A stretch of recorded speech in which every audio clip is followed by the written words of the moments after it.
hours to broadcast. I don't know. All right. Oh man. Maybe All that's right. the mania. I don't Oh know. God, if Mania is 8 hours, I will punch myself in the face repeatedly.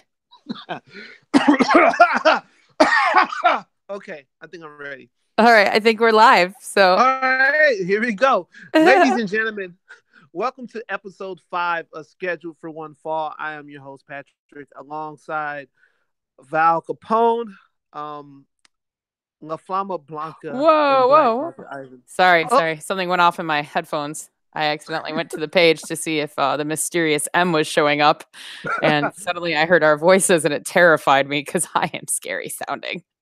oh no, you're good. You're good. You're good. Um, as I was saying before, I was rudely interrupted by Val. La Flama Blanca and Black Market Ivan are no longer with us Wait, because whoa, they're whoa, off whoa. in Dudleyville. oh, oh man. Oh my. Yeah. I'm sorry. No, we gave them last night off. They had to fly all the way to Dudleyville. We were going to try to hook up with them today, we could do a little Google Hangout as we like to record our show. But they are so busy canvassing the streets of Dudleyville in effort to get as many signatures as possible to get Chyna on the WWE Hall of Fame ballot that they just didn't have time for the show tonight, which we totally respect and understand. So, Completely understand. hell yeah. Completely. Hell yeah. And yeah, so they gotta get signatures from Bubba, Big Dick, Dudley, and the Yeah. whole gang, I guess. I don't know. But yeah, so even though they're not here in physical form, I guess we can have them somewhat here in spirit form. So I'm gonna try to do my Black Market Ivan impression. I'm gonna try to see if I can, you know. So Val, can you tell us what you're drinking today?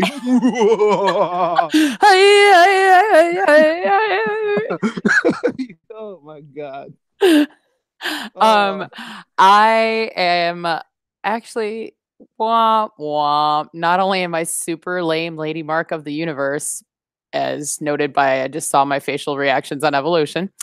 mhm. But I am on the wagon probably throughout the rest of the year because I am in training.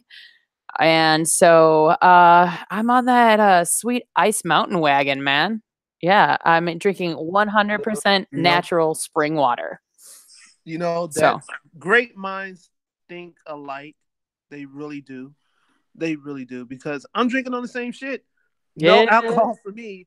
I've been trying to get in shape so I can try out for wrestling, and I have my goal to be on 205 Live one day.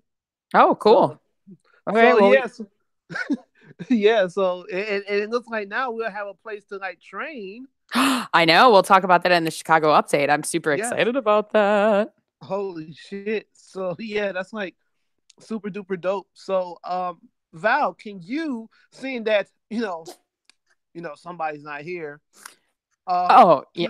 can you give us like a drinking fact? Yeah, so I knew that La Flamma Blanca, had she been here, would have severely approved of the lavender martini I had in Long Island after the Evolution extravaganza. But That that sounds like some white people shit. it absolutely is. But it was delicious. And it was purple. And Paige was there and she drank Bud Light, just for the record. So Hey that's a fun fact. guys.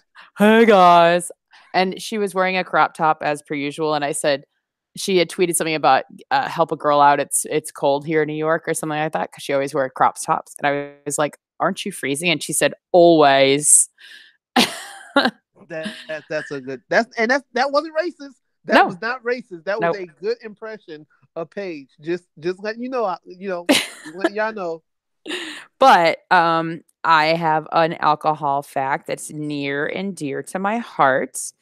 It's Okay. about my beverage of choice when not Ice Mountain or Essentia water, um, Malort. So I know it's everyone that's a fan of the show is a fan of the show's favorite liqueur. It Mhm. is not actually flavored with gasoline. The This is what the fact says, true story.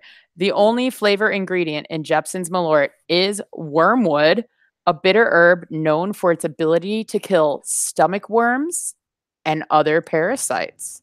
It's also the main ingredient in absinthe, a liqueur known for its mythical psychedelic effects. So that could be why you felt like you were tripping balls when we were drinking Malort all night, Patrick. That is true. And also, this just goes to show that if you're drinking something that could kill parasites and worms, how fucking strong this shit is. Like, it really reminded me of like gasoline or like when you're like walking in a desert and you're not even sweating, but you're just hot and just musty. It's just, I don't know. It's like an armpit thing, but I love Malort. I love Malort. I just want to put that out there. I love Malort. I still got to try my fruit punch or cran apple Malort. Yeah, That will yeah. be crafted for me, and maybe we can give it a name or something in the future. But Maybe it'll be Pat Lort. yeah, let's trademark that. I got a form. I got a form around here. We're definitely gonna trademark that. Next to Pat Puppy Pound. Oh. Yeah. I love that you have a puppy pound, by the way. That makes me so happy. Yeah. So, I guess are we just going to start with evolution, or do you want to like?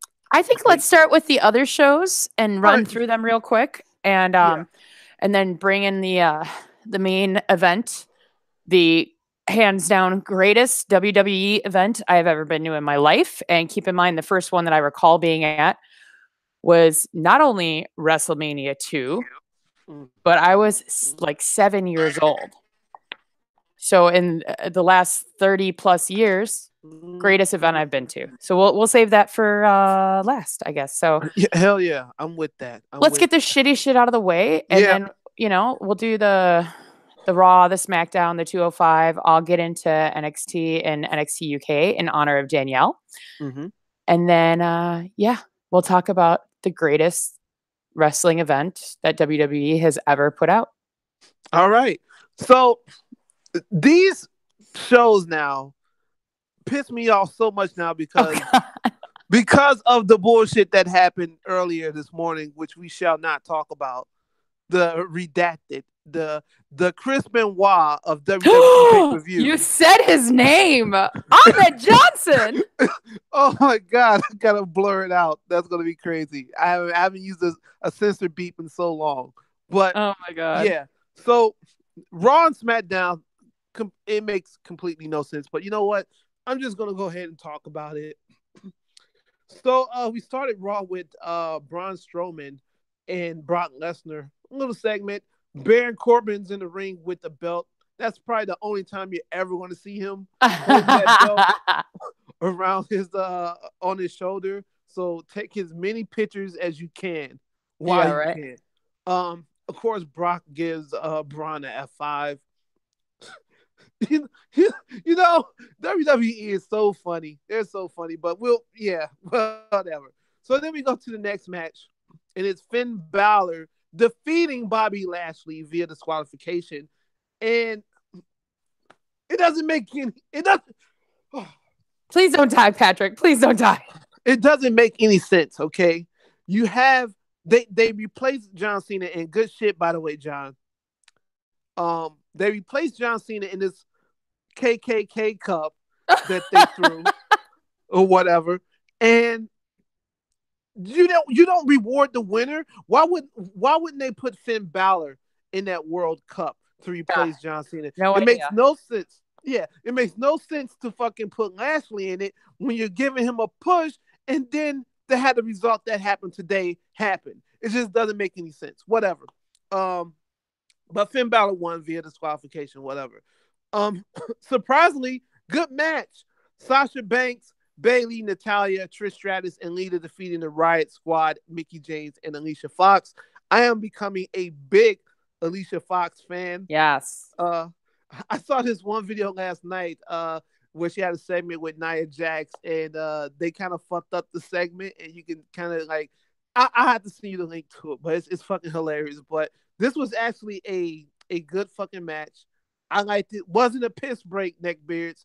Wasn't a piss break. I think Good. this was also like Trish and Lita's like farewell. Like, all right, we came back for Evolution. We're gonna give y'all one more match, because all the heels they took all the finishes from Lita and Trish and shit. So it was cool to see moonsaults and twists of face and stuff like that.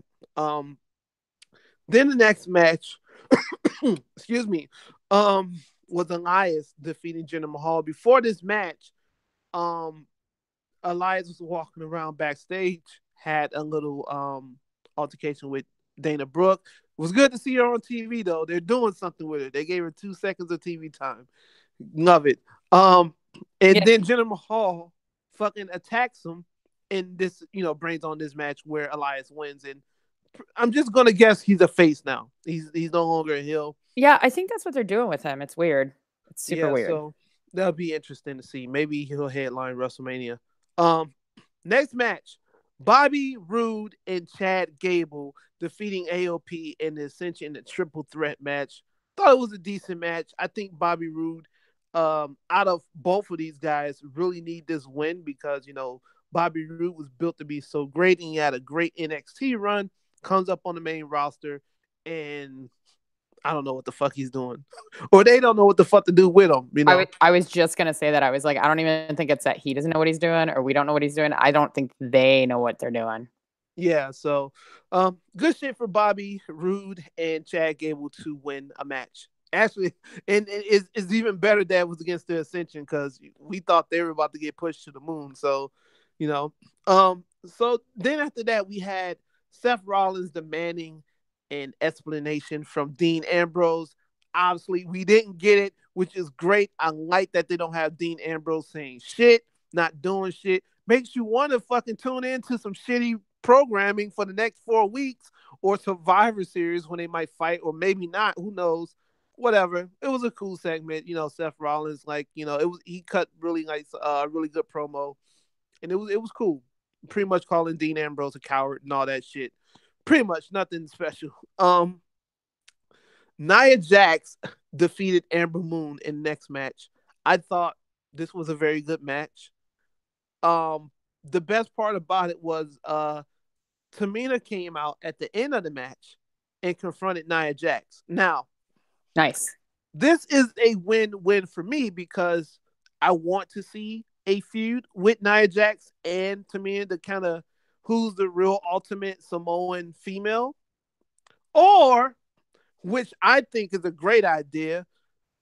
Why don't you just pair them as a tag team and have them, go for the women's tag belts whenever they do come? And I know they're coming shortly. They should be coming soon. Yeah. Hopefully before WrestleMania. Especially not with them putting all the signs out for the pay-per-views and the Raws and SmackDowns and shit. Should be. I hope it's coming, but I would pair those two together. Two big women, two big beautiful women, may I add, and just had them just fucking. I wouldn't say destroy everybody, but I think it would be an interesting team, and plus this could be a good way for Tamina to kind of get one last run because she's getting up there, and Yeah, I believe she's 40. I yeah, want to say she's 40, but she's been wrestling a while. I would guess that she's at least 40. yeah, and then on top of that, I think she has 3 kids as well, and I know traveling can be so much of a pain and Yeah. stuff. Well, what's interesting is she is a year and 8 days older than me. Oh shit! And check this out. She is 5'9", which is my height. Mm-hmm. Her build weight, which is kind of a bunch of BS, is 170. Oh, that's bullshit. Yeah, well, you never know. I mean, my actual weight is 193. So she might be bigger. You think she's bigger than that or smaller than that? I think she's. I don't want to sound. I think she's a little bit bigger than that. I mean, I feel like she and I are pretty much the same size. So she looked at kind of. I don't know. Maybe it was Monday. Maybe it was what she was wearing. She looked kind of big. Well, not I think as big as Nia Jax, but she looked intimidating. Yeah, I think it's her ring gear that they put her in. They put her in a lot of layers and a lot of heavy leather, clunky, chunky kind of gear to make her look intimidating and badass. When, hi, I don't know if you know this, she is intimidating and badass. She could be wearing, she could be wearing the poofiest of pinkest dresses, and I would still be like, don't fuck with Tamina. You know what I mean? Yes, indeed. So that was cool to have them. I had that little interaction afterwards, and then the what the fuck of the week, the Lucha House Party from 205 Live comes up to the main roster and beats the Revival. Oh my God, wrestling. What thoughts and prayers with Dash and Dawson or wherever the fuck, like it just doesn't make any sense, you know. Nope. And then another what the fuck of the week, Dolph Ziggler defeats Apollo Crews. Okay, I get it. Dolph Ziggler's in the KKK Cup. You got to make him look strong. He's still with Drew McIntyre. But why the fuck would you have Apollo Crews come out for 2 weeks in a row talking about, you know, he demands respect. He's looking to be taken serious now. He's tired of people, you know, getting more opportunities than him. And you book him to lose 2 weeks in a row. 2 weeks in a row. Doesn't make any sense. Hey, what do I know? I'm just a black guy that like wrestling. I don't know shit. I have no idea. I just don't get it. Patrick, I don't get it. Patrick, yeah. I love you for many reasons, but one is that you get so passionate. But two, when you do make your I'm just a black guy that likes wrestling shirts, am I allowed to wear that? You know what? I'll allow it, man. Okay. I mean, you know? And then on the back, can I put Patrick OK? Yes. It'll be a one of, so it'll be a one of one. Okay, cool. All right, just making sure. So that didn't make any sense as well. Thoughts and prayers to Apollo Crews too. I think that's a new segment that we should have, like once a month, just a eulogy for all the wrestlers that are getting buried or whatever. Like we all pick one wrestler we think should have a good chance of, you know, I guess surviving outside of WWE and wasting their career. I'm watching one right now, but this is going to be a controversial pick. Her name is Charlotte Flair. Just saying, she was slated to go up against Ronda at WrestleMania, but the way that they built Becky has kind of destroyed Charlotte. So now Charlotte got some personal things going on too right now with the lawsuit. That as well. Yes. Yeah. But, so you know that could play a factor, and you know, I hope if that tape comes out of Charlotte, man, I don't know what to think. I know, same. Yeah, I don't know what to think, you know, but I wouldn't be surprised, you know, because I mean, I heard the stories about Rick, so, and they say the apple don't fall too far from the tree, so I don't know, but anyway. But my dad smokes all the reefer, and I smoke zero reefer, so sometimes that apple rolls downhill. You know what? That is true. Yeah, you do not partake. I'm not going to burp in your eye, Patrick. Yeah, you do not partake in the Satan spinach or the devil's lettuce, and that's good. I'm glad that you don't, because that means more for me. So we go to you close the show with them promoting this show, this match that had a combined age of 206 years old in the ring. My God, yes. I don't like, obviously the match already happened, and this just goes to show that everyone that was involved in this match should retire. Triple H retired. I'm so thankful that I have a life and a wonderful life. So I didn't. In fact, I know it's well, but this just I'm upset about, Patrick, is like, so I was gonna not have the network on during Crown Jewel, Jewel, Blood in the Sand. Oh God, but I wanted to have Evolution playing pretty much all day, just so that they would see like how important women's wrestling is to some jerks like me. Yeah. But I left the network on for the dogs like I usually do, so they don't freak out about outside traffic noise when I was gone all day. And I realized I left on the shit Jewel. Oh man.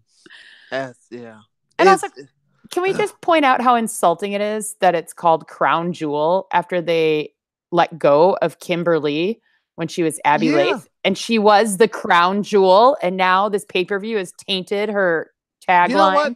I think it's that whole pay-per-view was a rib. It had to be.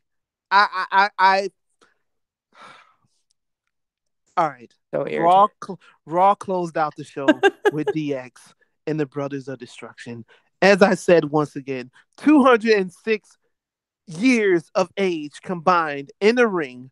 What happened this morning is a prime example of why Triple H should just stay in the back, why Shawn Michaels should take whatever blood money he received from this show, go get his eye fixed, and get some hair plugs.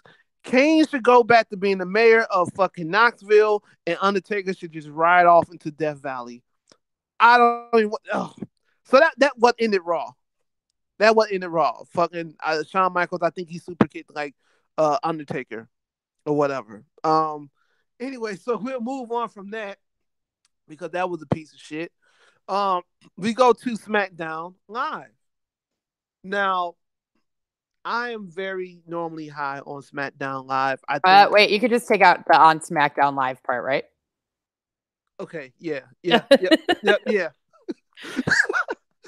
So this show started out with AJ Styles, the phenomenal one with the soccer mom hair, comes out. He wants to call out Daniel Bryan. Daniel Bryan comes out. They both admit that the accidental shit that they've been doing to each other in the ring has been not an accident, and yeah, it was really meant for each other. So they're bickering, and then Mr. McMahon Jr. Shane, he comes out wearing some horrible Jordans once again, Oh um, God. and he comes out and he says, "You know what? Let's start the match right now. This is SmackDown Live. Let's do it." And perfect way to write out Daniel Bryan, who also did not want to be a part of Blood in the Sand that happened earlier today. And word got out that he really wanted to lose at Super Showdown to Miz, and it would have been Miz against AJ, but they didn't go with that plan, obviously. And the finish that we got on SmackDown was going to be the finish at Blood in the Sand. Um, Also, Daniel Bryan he didn't want to go because of the way that they treat like gay and lesbian people over there, and the fact that they did not let Sami Zayn come over there, and they thought that he thought that was pretty racist of them to do that. So I mean, also never mind that his wife is not allowed on or anything like that. Whatever. yeah Never mind. yeah no, that too. And I'm pretty sure. You know what? You're right. You're absolutely right. Because if that was the case, I think he would have said something about it too. It's not like he would have had any blowback from it. Now, someone like No Way Jose said he didn't want to fucking go over there. He'll be definitely wrestling at a bingo hall in about 3 months or something. But Yeah. anyway, uh, they had the match. AJ Styles and Daniel Bryan, which I thought was probably one of the best matches I've seen on SmackDown. They definitely put on a pay-per-view type match. The rumor was that I guess the first plan was they were going to film a match in Orlando at NXT and play the match taped. But then they decided, no, we're going to do this to, I guess, tonight. So apparently they had a match previous to SmackDown, and they were gonna like just film the match and then play it at Shit Jewel. But obviously they didn't go with that. Definitely a 5-star match. AJ Styles makes Daniel Bryan tap out, and then out of nowhere, fucking Samoa Joe comes and destroys both of them, which makes me pissed off again. Pat, you sound like a robot. I don't know if Because it's on my end or if he it's on would your have saw blood on the sand today, which I hope you did. Hello, hello, end. Hello? Bonjour. Can you hear me now?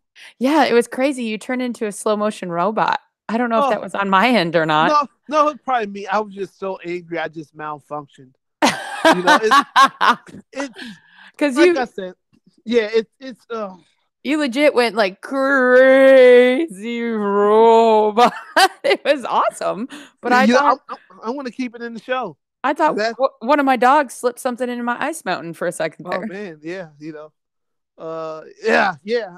No, I was gonna make a joke. Nope, not doing it. Nope, nope, nope, nope. So anyway, yeah. So yeah, fucking, it makes no sense, but whatever. Um, Next we had probably the one of the funniest things I've seen in a long time. We had the New Day coming out dressed up as the Brood, Yeah. and I definitely popped. I like how they had guys in black suits with little like orange wands making the fire for them. Uh-huh. And you had, obviously Edge and Christian and Gangrel, they're all dressed up. Well, Big E is dressed up as them. And pretty fun match. I thought it was gonna be shit because it's a Halloween trick or street fight. And Sheamus came out as a zombie, which looked pretty cool, but didn't make any sense because Big Show was out there as well. I think he chose him Kofi through a fucking table. And but Big E won the match. I thought it was pretty fun. Now, my surprise of the night, Nakamura versus R-Truth. Holy shit. This was actually a good match. I actually liked this match. It was so entertaining. And it goes to show that even though R-Truth is like 46 now, he is in like the best shape. He can fucking move around the ring. And they didn't just have Nakamura come out there and like squash him or whatever, but it was pretty cool. So that was like my best match of the night. Then we Oh, had nice. we had Becky Lynch coming out cutting a promo, pretty much saying that she was gonna rip off Ronda Rousey's arm at Survivor Series. Um, I am looking forward to this match. I think it will be a good match because I've noticed, and no one's gonna give credit to this. I think Nikki Bella gave Ronda like her best match. I was just gonna say. I mean, I wasn't just gonna say that. I was gonna talk about it during our evolution Oh, recap. But yeah. yeah. You know what? I didn't say anything. I didn't say nothing at all. I didn't even talk about it. But When did you get you know, here? yeah. What? Huh? What? Squirrel. Okay. Anyway, okay. So then we move on to the main event of SmackDown. Rey Mysterio and Jeff Hardy defeating Randy Orton and The Miz. Fun ass match. I thought it was dope, and I love Randy Orton like going crazy at the end, giving out RKO's to everyone moving. He landed a sick RKO on Rey Mysterio, like he was jumping off the rope and caught him. And RKO the Miz and whatever. Um, who gives a fuck? Especially after what happened today. Don't give a shit. Let's move on to 205 Live. Really quickly, the Brian Kendrick defeated Jack Gallagher. Drew Gulak, he tried to interfere in the match, but Tozawa came out, made the save, and did like a spinning kick to Drew Gulak. Pretty dope. Grand Metalik defeated a local competitor. I don't even know the guy name. And TJP came out at the end of the match, beats the shit out of Grand Metalik, and takes his mask. So, I guess that's a new feud that's brewing up. And then Mustafa Ali defeated the 205 Live Buff Bagwell, Tony Nese, in a pretty decent match, pretty good match. I mean, I think Mustafa Ali can wrestle with anyone and it'd be a good fucking match. Yeah, absolutely. So that was 205.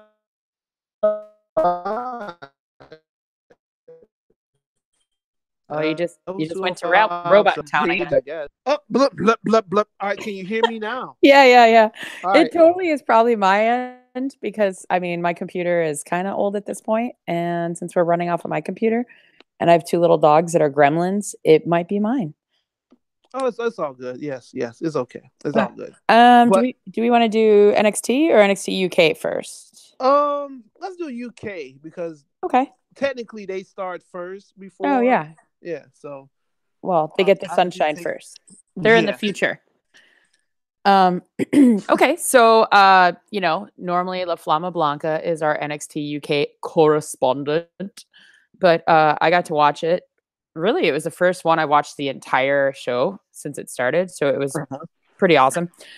But I gotta say, Danielle's gonna be very sad that she was on assignment because at this week's NXT UK, it opened with her beloved thick boy Trent Seven and his BFF Tyler Bates taking on Sam Gradwell and Saxon Huxley.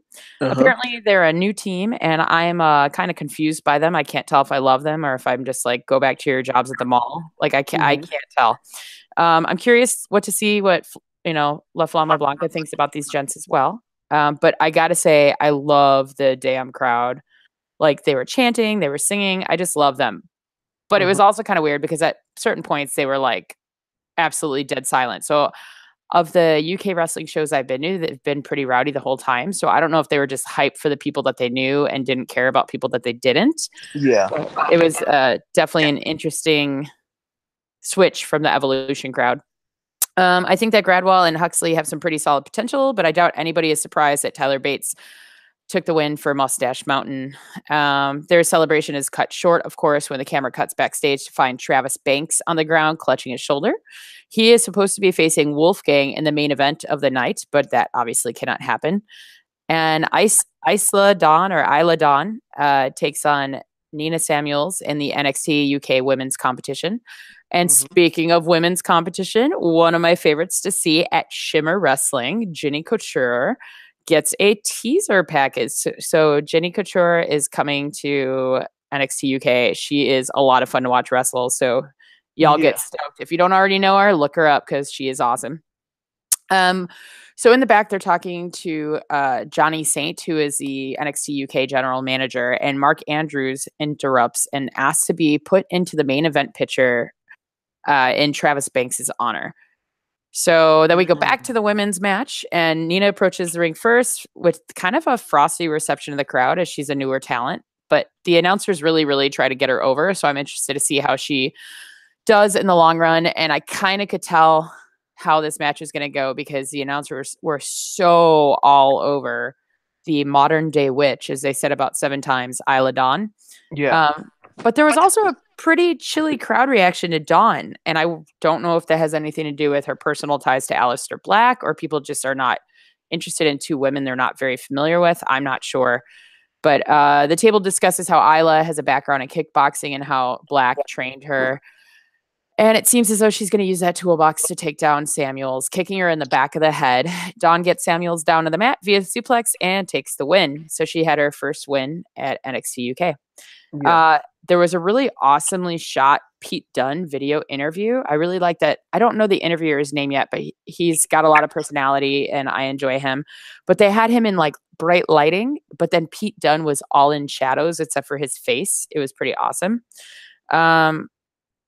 Also, a really great package on the gent that's going to be coming to NXT UK. His name is Eddie Daniels. Apparently, he was the youngest principal in the UK.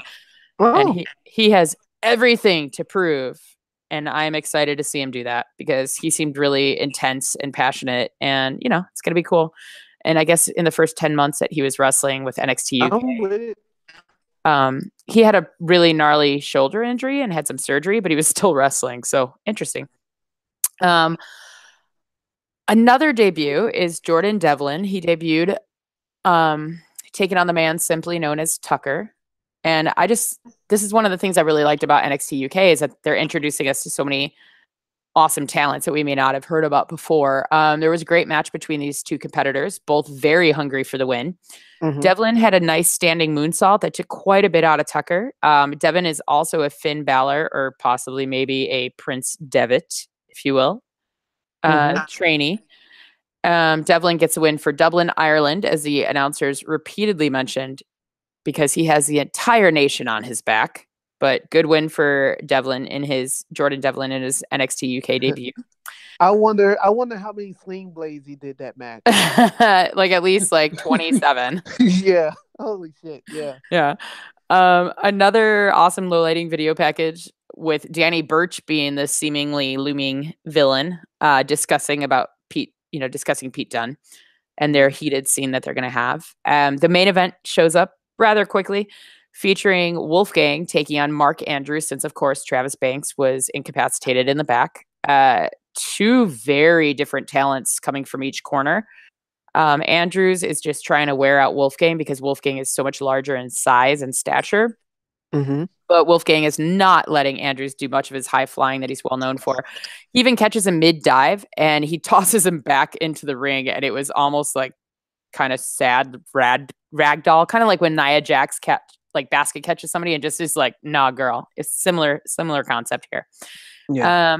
But overall, it was an interesting mix of two completely opposite styles. Andrews ended up taking the win on this match with a beautiful shooting star press at the end. But then out came the Coffee Brothers to just beat the tar out of Andrews as Wolfgang just like kind of looks on.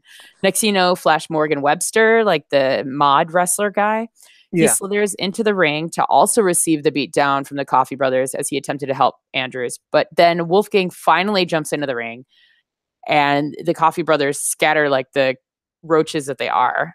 And then unexpectedly, Wolfgang just puts a hurt on Flash Morgan Webster, much to the delight of the Coffee Brothers. And then he also basically beat the crap out of Mark Andrews. And my notes say, because Scotland. So it's kind of interesting how much the UK for the United Kingdom puts so much emphasis on each of these superstars being from different nations and how they kind of pitted them against each other. So it's going to be interesting to see how that plays out because they mention Scotland and Ireland and obviously England about a cajillion times. So, and it'll be interesting to see what amounts of the Travis Banks attack from backstage. And I'm really looking forward to next week's NXT UK because Dakota Kai is going to take on Toni Storm. Oh, that's going to be a sick match. Yeah, dude, I'm stoked. So then we go to NXT US or OG, depending on how you look at it. And the show opens with a recap of the Aleister Black sitch, like the big scandal of the summer, as they kept saying. The commentators, which, by the way, Mauro Ranallo, was not on this week's episode. And I don't know if it's because he knew I'd be reviewing this week's NXT. Uh-oh. I don't know. But yeah, no more Ranallo. No, so I don't know.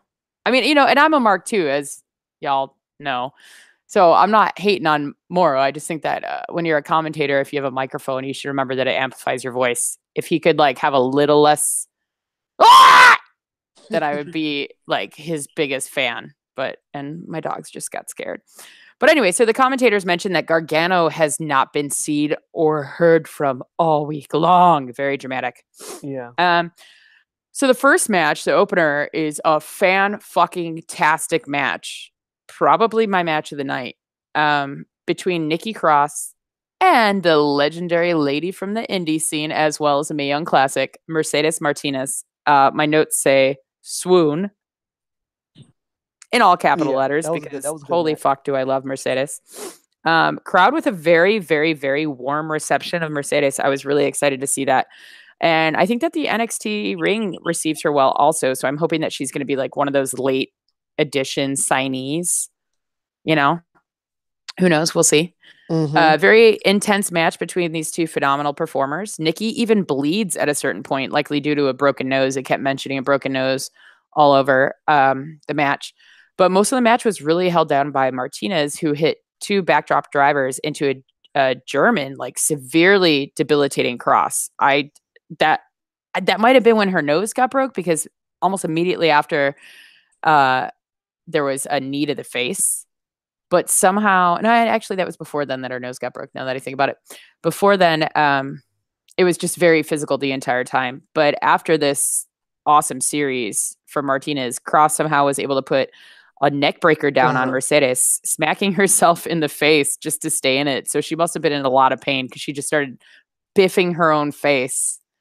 I don't know. It was kind of crazy. Nikki is a twisted sister of NXT, but it was kind of intense. I mean, her nose was obviously not the right way, and she's smacking herself in the face to stay in it. I mean, props to her. Next thing you know, Cross throws the moment into a series of her special brand of purging for the win. It was kind of a surprise. It kind of came out of nowhere. Mm-hmm. Before the two leave the ring, they have a bit of a stare down on all fours where Nikki Cross mouths, "That was fun. That was fun," to Mercedes. And I couldn't agree more. I mean, it was just awesome. So suddenly, Candice LeRae comes out to the ring in all black with black lipstick on. What the fuck? That is not the killer cupcake. Anyway, uh, she's all sorts of pissed off at Nikki Cross, but Yeah, I definitely don't not as know much as what that Aleister was Black is. about. Yeah. I mean, it was like crazy when Aleister came out and he was really, really pissed off at Candice LeRae. Candice faces him dead center of the ring, and I really almost thought that this is when they were going to start transitioning into intergender action because I thought he was going to hit her or throw her down or something. And while I understand that the general WWE viewer might not like that concept or get that concept, Candice has been known for throughout her entire career for taking it on men 3 times her size. So it would have been interesting, and I wonder if she's going to work into it somehow. I mean, we've all been waiting for Wait a that, at minute. least I think, in regards to Candice. You thought he was masked? I thought maybe he was going to push her down and be a You bully know to her, and then what? she was going to. You know. Wait, what's up, Patrick? Oh no, the audio keeps cutting out. Patrick, you there, buddy? Uh-oh. Did somebody kill Patrick? What happened? I don't know. All right. Well, hopefully we. Patrick? I don't know. Oh,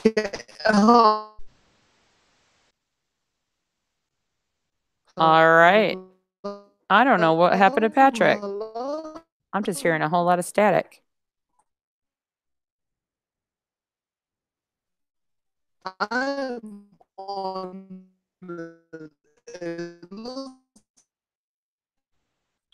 Hmm.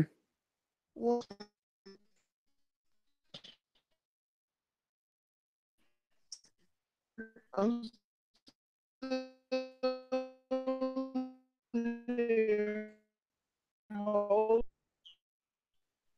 I don't know. I don't know if I should just re-invite you and see what happens. Can you hear me? You sound like such a robot. It's crazy. Did you move to parts unknown? I don't know. I'm not really sure what happened here. Can you hear me now? Hello? Oh, hi.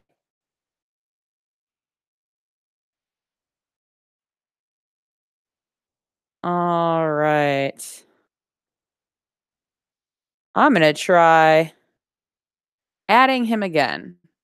And maybe, just maybe, we will get Patrick back and not Robot Pat. Let's see here. I don't know. It doesn't seem like the internet is liking me today. Then again,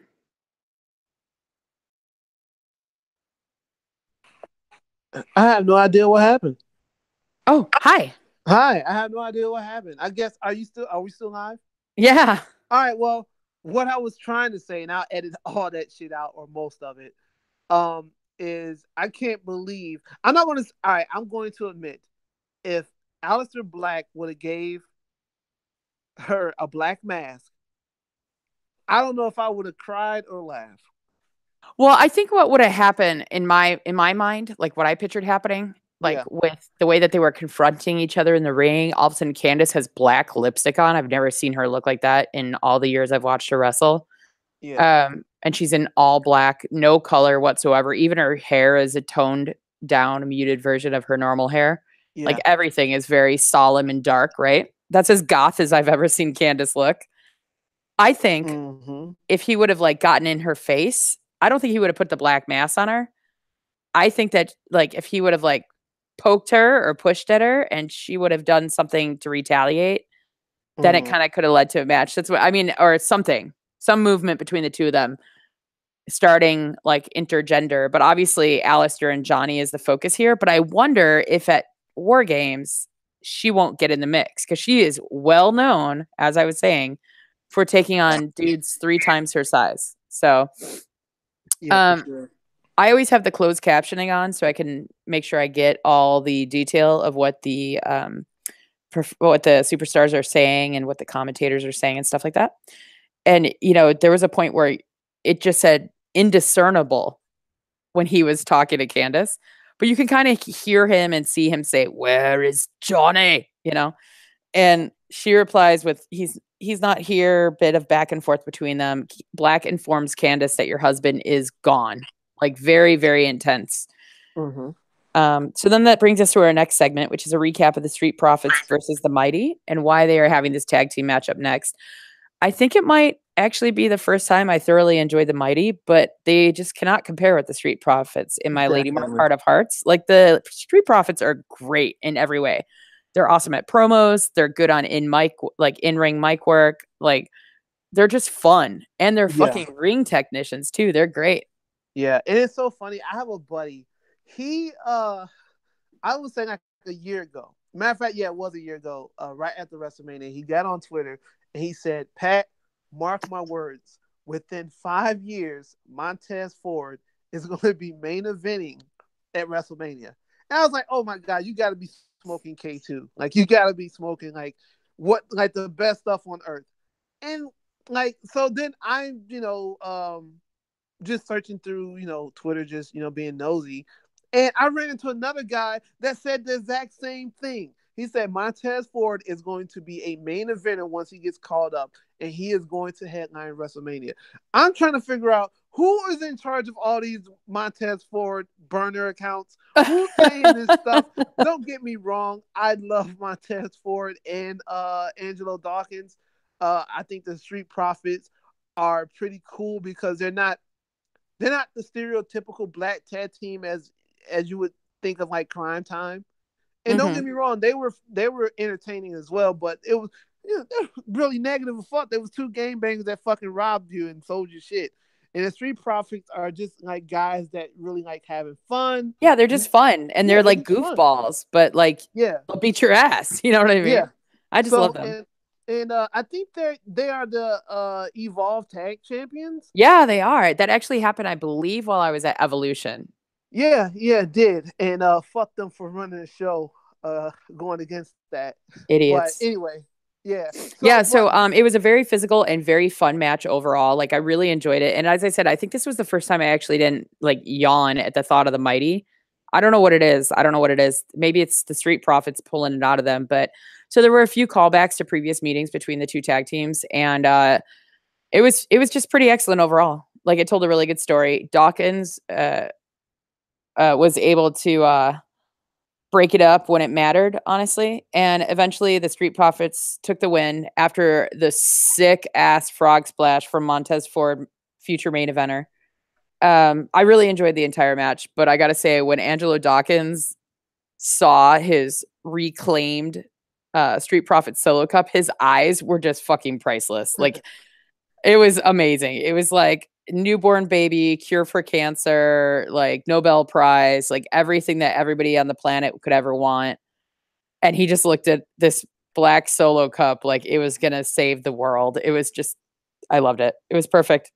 So up next, we had a pretty quick interview between Steven Regal and Kathy Kelly, where he announces Ciampa defending his championship against the Velveteen Dream, as well as the interrupting Aleister Black and Johnny Gargano taking each other on at NXT War Games. So there's an aced video package bathed in white light and Matt Riddle's shadow, just ruining people's lives. This guy is already sick, but the King of Bros will absolutely rule NXT without a doubt in my mind. First, however, we see Lars Sullivan shredding stuff backstage because Big Baby Man is angry. Looks like he's planning on ripping the Dream in half because he feels hella cheated out of a title shot. So whatever, dude. So then we go back to Matt Riddle and we see his debut take the shape of the barefoot bro himself, taking on Luke Menzies from New Zealand. I believe this is his second match in NXT. So Luke hasn't really had any time to connect with the Full Sail crowd, but I think that he also has a lot of potential to not just be a super jobber. Yeah. Like there were moments in this match where it looked like, oh wow, maybe they're not going to have Riddle lose in his first debut match, but like, you know, maybe Menzies has some promising future ahead of him. But I mean, there's no way that you're gonna like take that away from Matt fucking Riddle when he's making his NXT debut in the ring. Yeah, You I know what I know. mean? Yeah, exactly. Yeah, yeah. I'm so glad that they did his entrance theme correctly, by the way. Can I just say that? Because I was so worried. Part of the thing that I loved about Matt Riddle is that he really is like the party boy athlete. And he like, I swear he used to like come out to Regulators or some shit. Like it just sounds like West Coast weed smoking, brilliant party time hip hop is like every time I remember seeing him take the ring for any promotion, that's Uh-huh. what he came out to. So I thought that what did you think of his entrance music, especially since you're a producer? I like Did it. you? I like Yeah, it. it's fun, right? There's only a few times where like I'm like, oh man, what the fuck? They could have done better. But I thought it fit Matt Riddle. I thought it was Yeah, pretty good. exactly. And like I'm so thrilled that he came to the ring to like dance and just be stoked along with the crowd. And then Uh-huh. he fucking did so in his shower shoes. Yes, the green shower shoes, I Yeah, think. dude. Yeah. That he like immediately lost as soon as he jumped into the ring. It was awesome. I Yeah. mean, you know, it'll be really interesting to see how Luke Menzies fares in NXT because he had just never stood a chance to Riddle, but Riddle is already way over with the NXT crowd. Yeah. Um, and he almost immediately got the Kiwi into a lock, but then he scrambled out with a quickness as he realized his shoulders were pinned to the mat for a count of two. So Matt Mm-hmm. Riddle actually almost lost his first bout ever in NXT. But that's the King of Bros, man. He's like, oh shit, I'm high as fuck. Gotta get out of this. Like, You know what? I hope he's high in every match. He be the only one that doesn't have to do the wellness policy. Fuck it, let him smoke, let him wrestle. I He'll feel be like fine. his wellness policy is to make sure that he does well while he's high as fuck. I think Yeah, that's his wellness policy. that is true. He had some giant striking kicks to the chest of Menzies. I was like, dude, good luck breathing for the rest of your life. Riddle really just ended up getting powered up by the crowd as he unleashed like a knee strike into a crap ton of elbows onto Menzies. And then he placed him in this seated abdominal stretch, leading to a near immediate bro mission from Luke. Like it was almost immediately that he tapped. I'm not even sure what to call that whole sequence that got Matt his first tap out in Yeah, NXT. it was crazy though. Yeah, it was, right? Like there's nothing out there like that, I don't think. Especially on the WWE spectrum. You know what I No, mean? I Like don't think so. Yeah, there's nothing there. All I would say is like brilliant or maybe like brilliant. I don't know. brilliant. Yes, Brilliant. brilliant. Yeah. Um, so then after I was on like the King of All Bros high from that match, there was a brief recap of Shayna 2 times Babesler Mm-hmm. versus Kyrie Sane, including an interview with Kathy Kelly, where Babesler had Jessamine Duke and Marina Shafir by her side. And then out of nowhere, like a shrieking Kyrie shows up and she's trying to like get close to Baszler, but Baszler just reminds her that she isn't the champ anymore. And it was just so mean because it was just like so mean. I fucking love her. Ew, no, we are not watching Crown Jewel. No, no, no, no, no. Yep. Turn that shit off. No, no, no, no, network. You can't. I'm putting Evolution on again. There we go. Thank you for suggesting terrible television. Here's good television. Yeah. But yeah, so anyway, I love that they put this in there because it just reminds you that 2-time Babesler is the first ever 2-time NXT champion. Thank you very much. Fuck yeah, that's my girl. And then up next we had the main event of the evening, which was necessary, but I don't know. I feel like putting the ladies match last would have been better, personally. Yeah. Just for the flow of the show. It was only Lorcan and Danny Burch returning to take on Raul Mendoza and Humberto Carrillo. And I couldn't be happier to see Lorcan back in the ring after the face caving injury he suffered here in Chicago. Like I really like that guy. He's a good dude and he's a great wrestler. And him and Burch are a wonderful pairing. Now, don't get me wrong. I see good things coming from Mendoza and Carrillo, but just not against these damn brawlers. I mean, they just, isn't it like, doesn't Danielle always say that they remind her of like train spotting or something like that? Like, that's just, Yeah, it's they something. just look Yeah, like they're going to beat the shit out of you. And they have the teeniest little trunks, but then they're like black zip up turtleneck. Oh man, they're just brutal. It was a pretty quick match. Poor Mendoza was on the receiving end of a high angle implant DDT, giving the win to the returning bald brawlers. So congrats to Oni Lorcan on coming back safe and sound. And Danny Burch is tearing up the NXT UK, but also NXT OG US. Then all of a sudden, like shit gets crazy as we see Undisputed Era get into a brawl with the War Raiders. Oh, I'm sorry. I should say the complete Undisputed Era, all four of them back in the mix. They get into a brawl with the War Raiders, Ricochet, and Pete Dunne. So you know, William Regal was like putting a stop to it, and it turns out that War Games is on the horizon for these 8 gents. And now I kind of want to go to LA last minute, which yeah. fucking sucks because I should not do that because it's unemployment season. Ugh. Yeah, understandable. I'm still trying to figure out how I want to do Royal Rumble and New Japan in New York, but we'll figure it out. We'll see what happens. Yeah, I was gonna say if you're doing Mania and New Japan, that would make sense. But Royal Rumble is January, Arizona, Yeah, I April, know. April, New York for New Japan. So I think it's possible. Yeah. Just you Well, know what you do? You just fly on like one of the bullshit airlines that you can't bring anything or whatever, and just wear your clothes, bring a toothbrush, and hope for the best. And don't check any luggage, and you'll get a cheap yeah. ass flight. Yeah, I have to look into it. Man, we'll see. I'm just tired of spending money. Shit. I feel ya.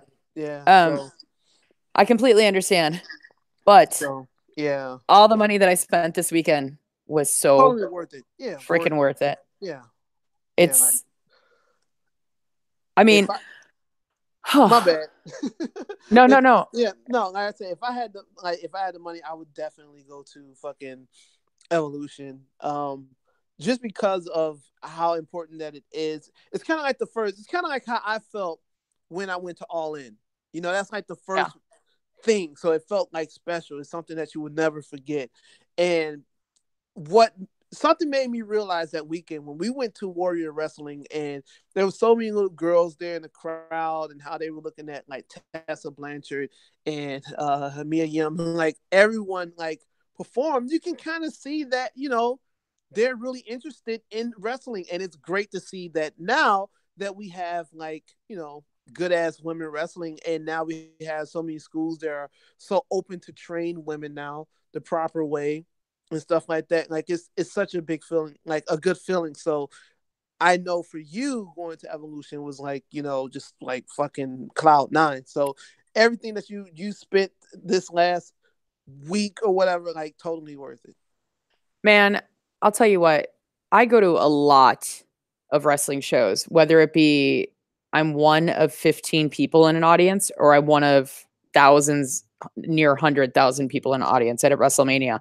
Like I have loved wrestling ever since I was a little girl. And since I used to skate for 2 roller derby teams, and I also coached a men's team here in Chicago and a men's team in Seattle. And so I didn't really travel for wrestling that much for about 10 years.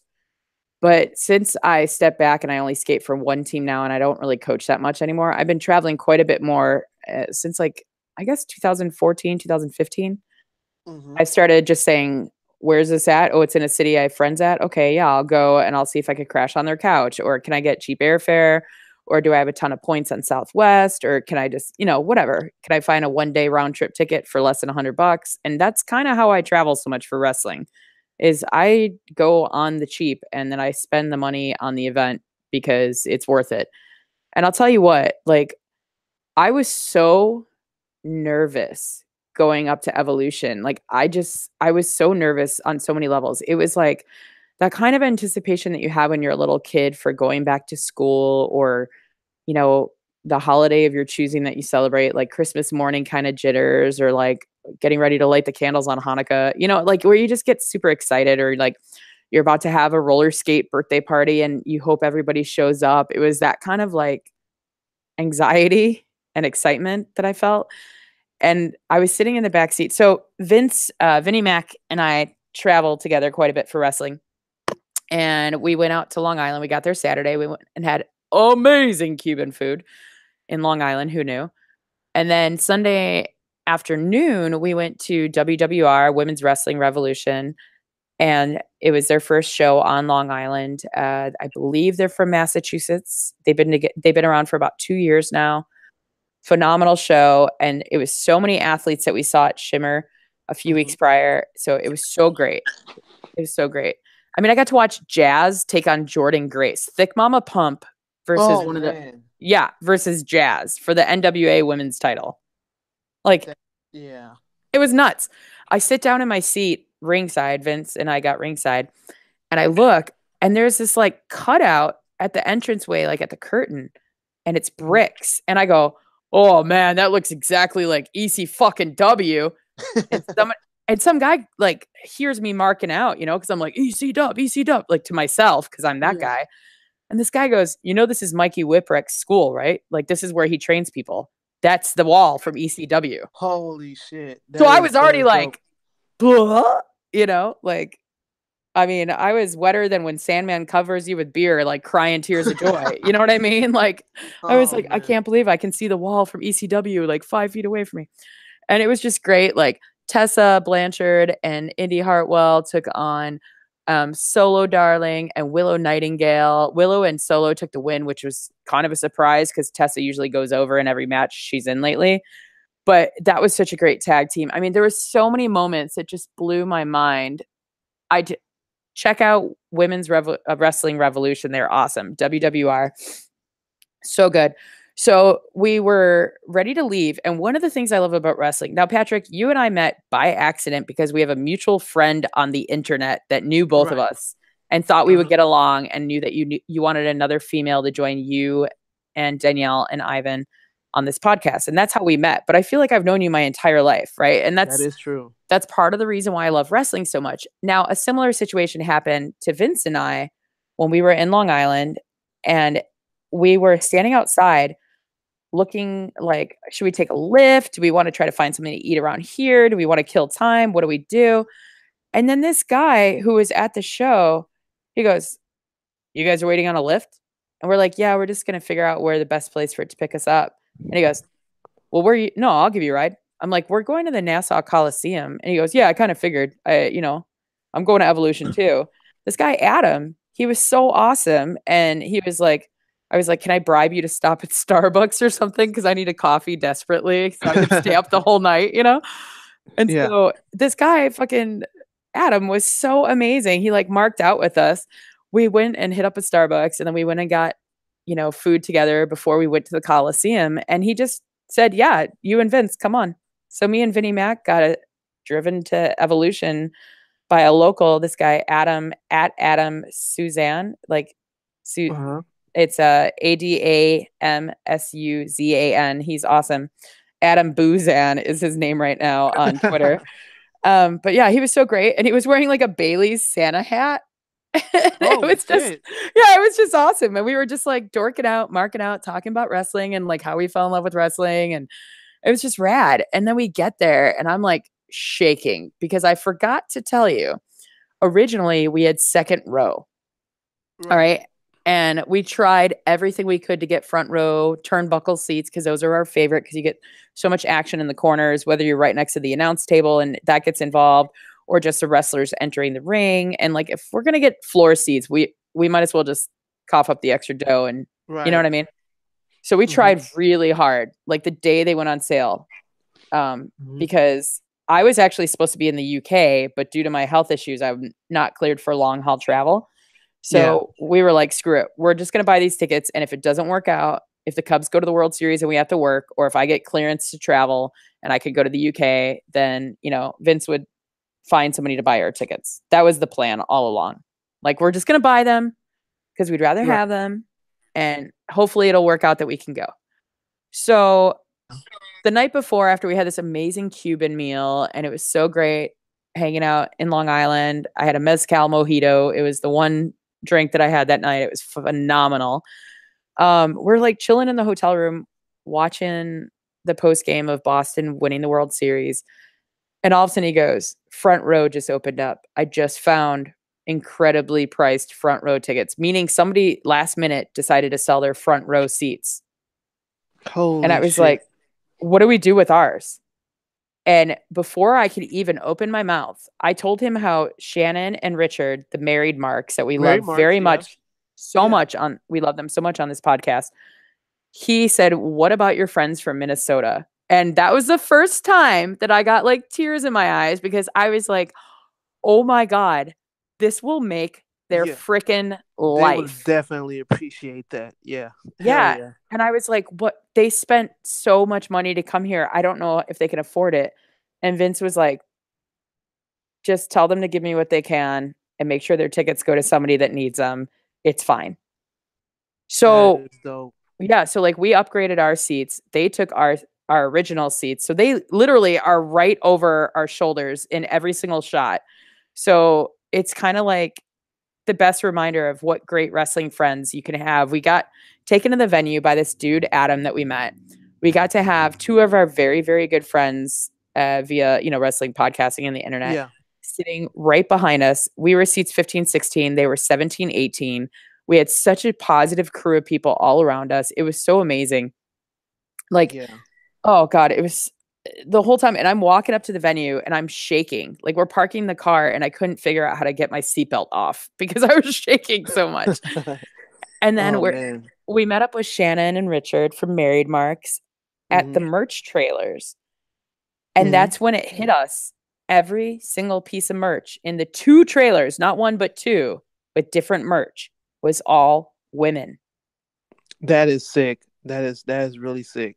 And that both Shannon and I got teary eyed again. Like, so I bought, of course, the Charlotte versus Becky shirt, and I got one Mhm. for Vince too. And, I bought the event pins, and they were super cheap. They were like $5. I was shocked. It was like Oh shit. I was there evolution. So I bought one for Shannon, one for Vince, one for me. And then I was like, you know what? They're $5 each. Here's a 20. Just give me four. I'll find some kid or somebody that I know that wants this and I'll give it to them. Right. So then we go inside and we're walking around, and never have I ever felt so safe, so respected, so welcomed at a WWE show. It was amazing. Just walking around and people were smiling, people were high-fiving. There wasn't any like leering, creepy dudes checking you out because you're the Good. one Yeah. one girl at a wrestling show.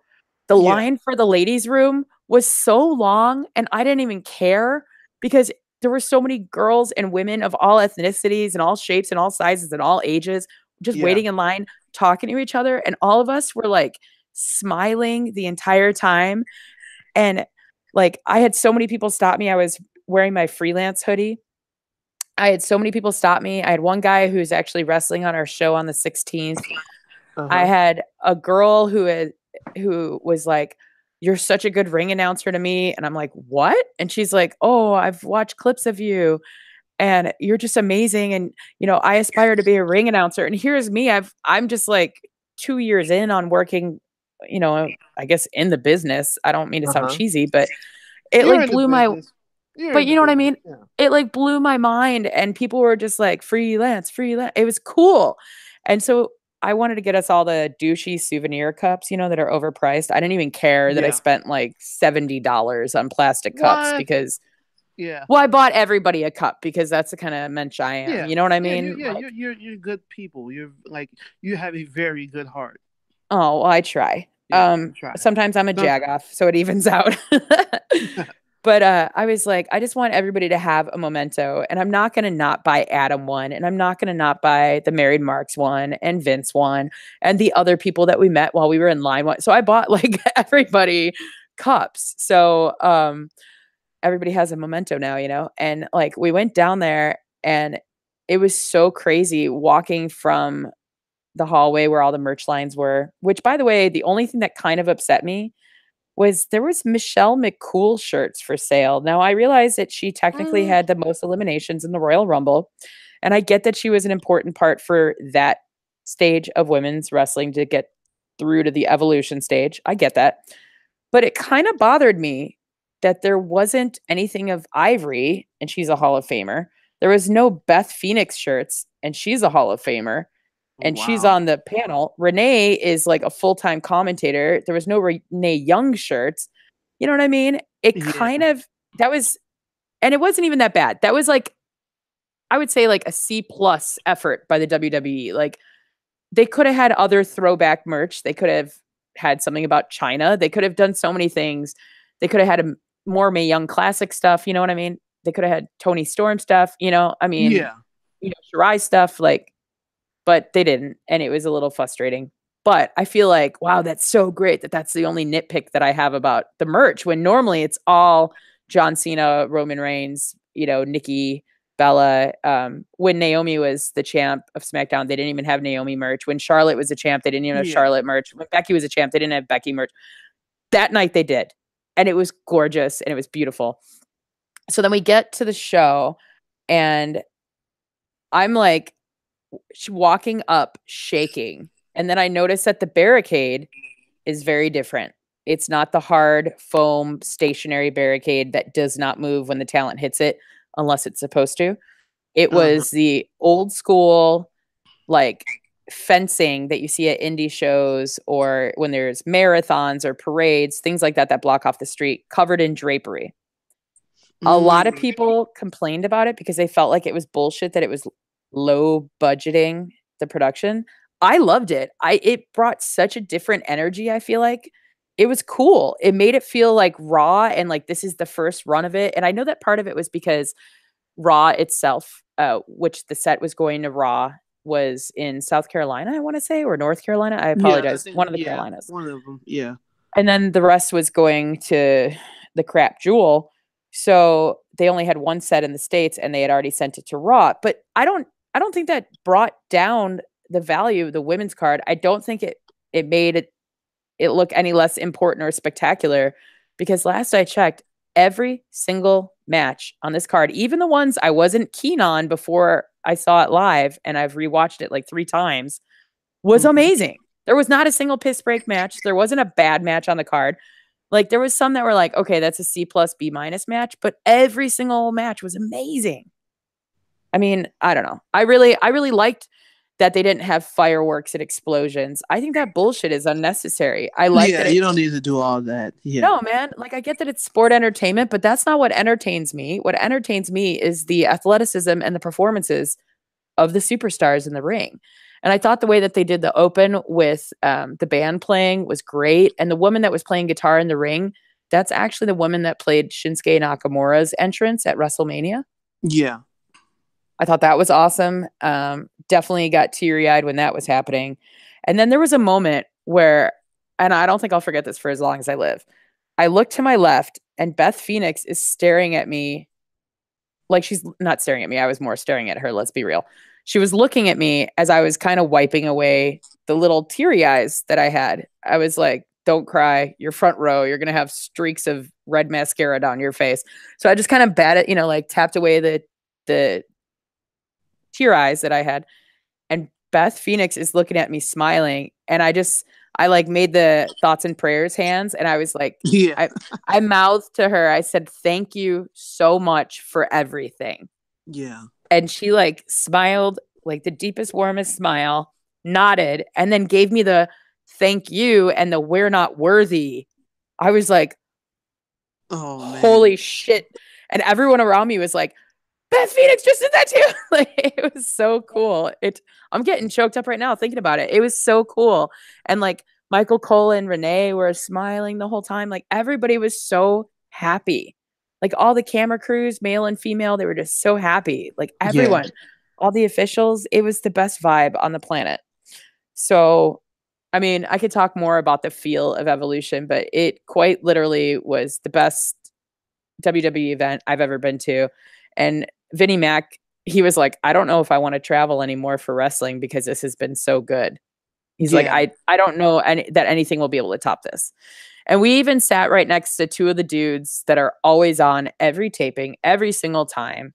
like the suplex sign guy, the guy that counts Brock Lesnar's suplexes, and then front row carry. He used to be the squared circle guy. Now he's a collar and elbow guy. Yeah. And the two of them were so awesome. They were Simon and his mom weren't there, which was like shocking to me. They better have been on the Jera cruise, by the way. Yeah. I was super sad that she wasn't there, especially since she brings her son to all these events.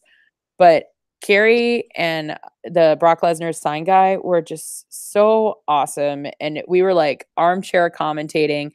And the stuff that they were saying about the athletes, like the women in the ring, was so respectful and so like concise. Like their insight was awesome, because sometimes you just go, who are these dudes that are always in the front? Oh, they're just trying to get themselves over. But no, these guys legitimately like love wrestling like you and I do, like Danielle and Ivan do. And it was nice, especially you could see us like talking the whole time, basically throughout the entire show.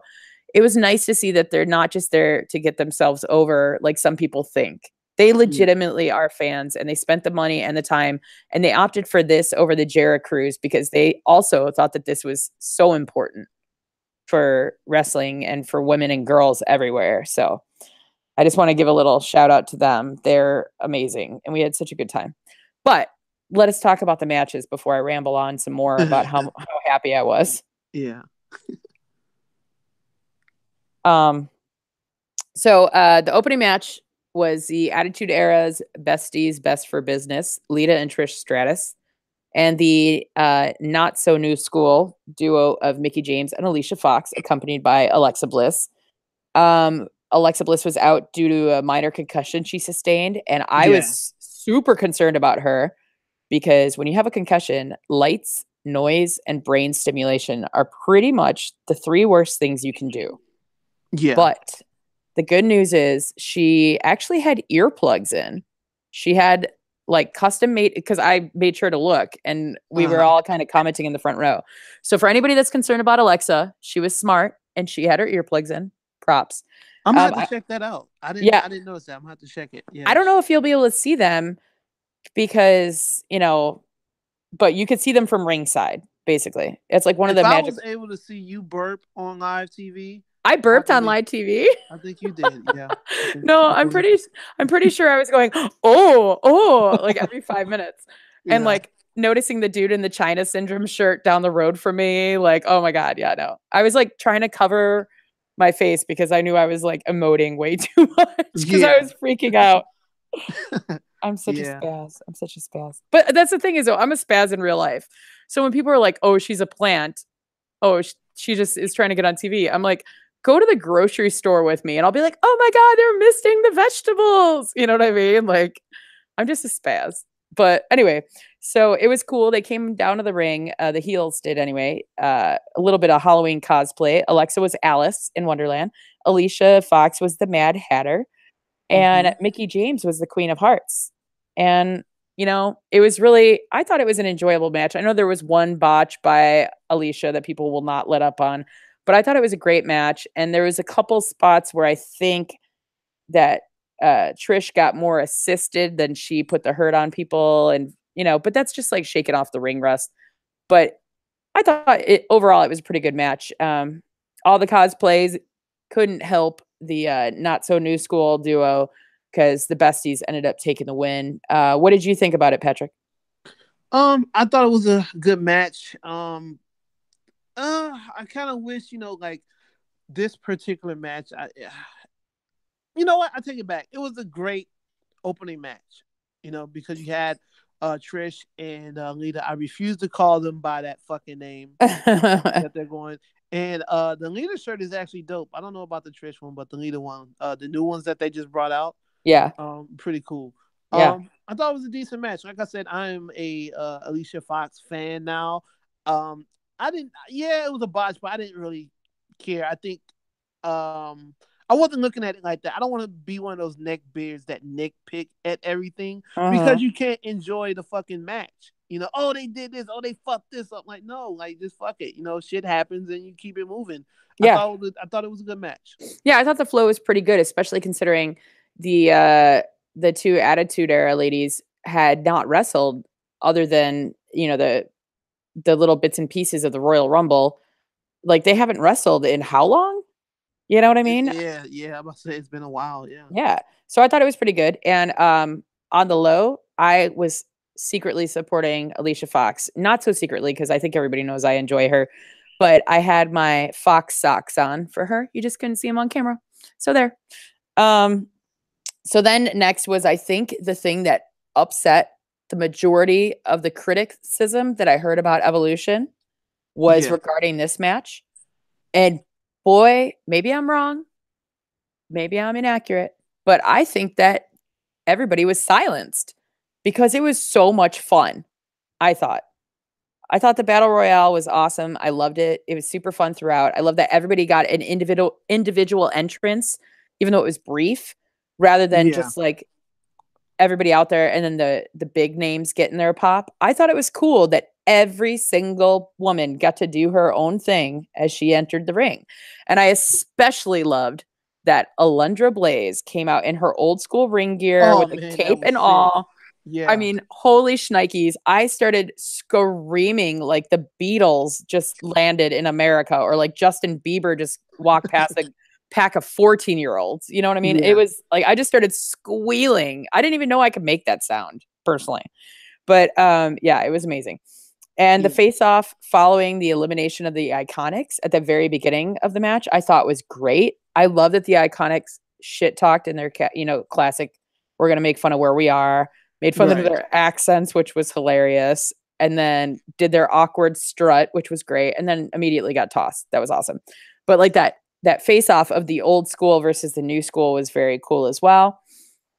The only thing I thought was kind of lame, but I also get why they did it, was that quad suplex thing that they did.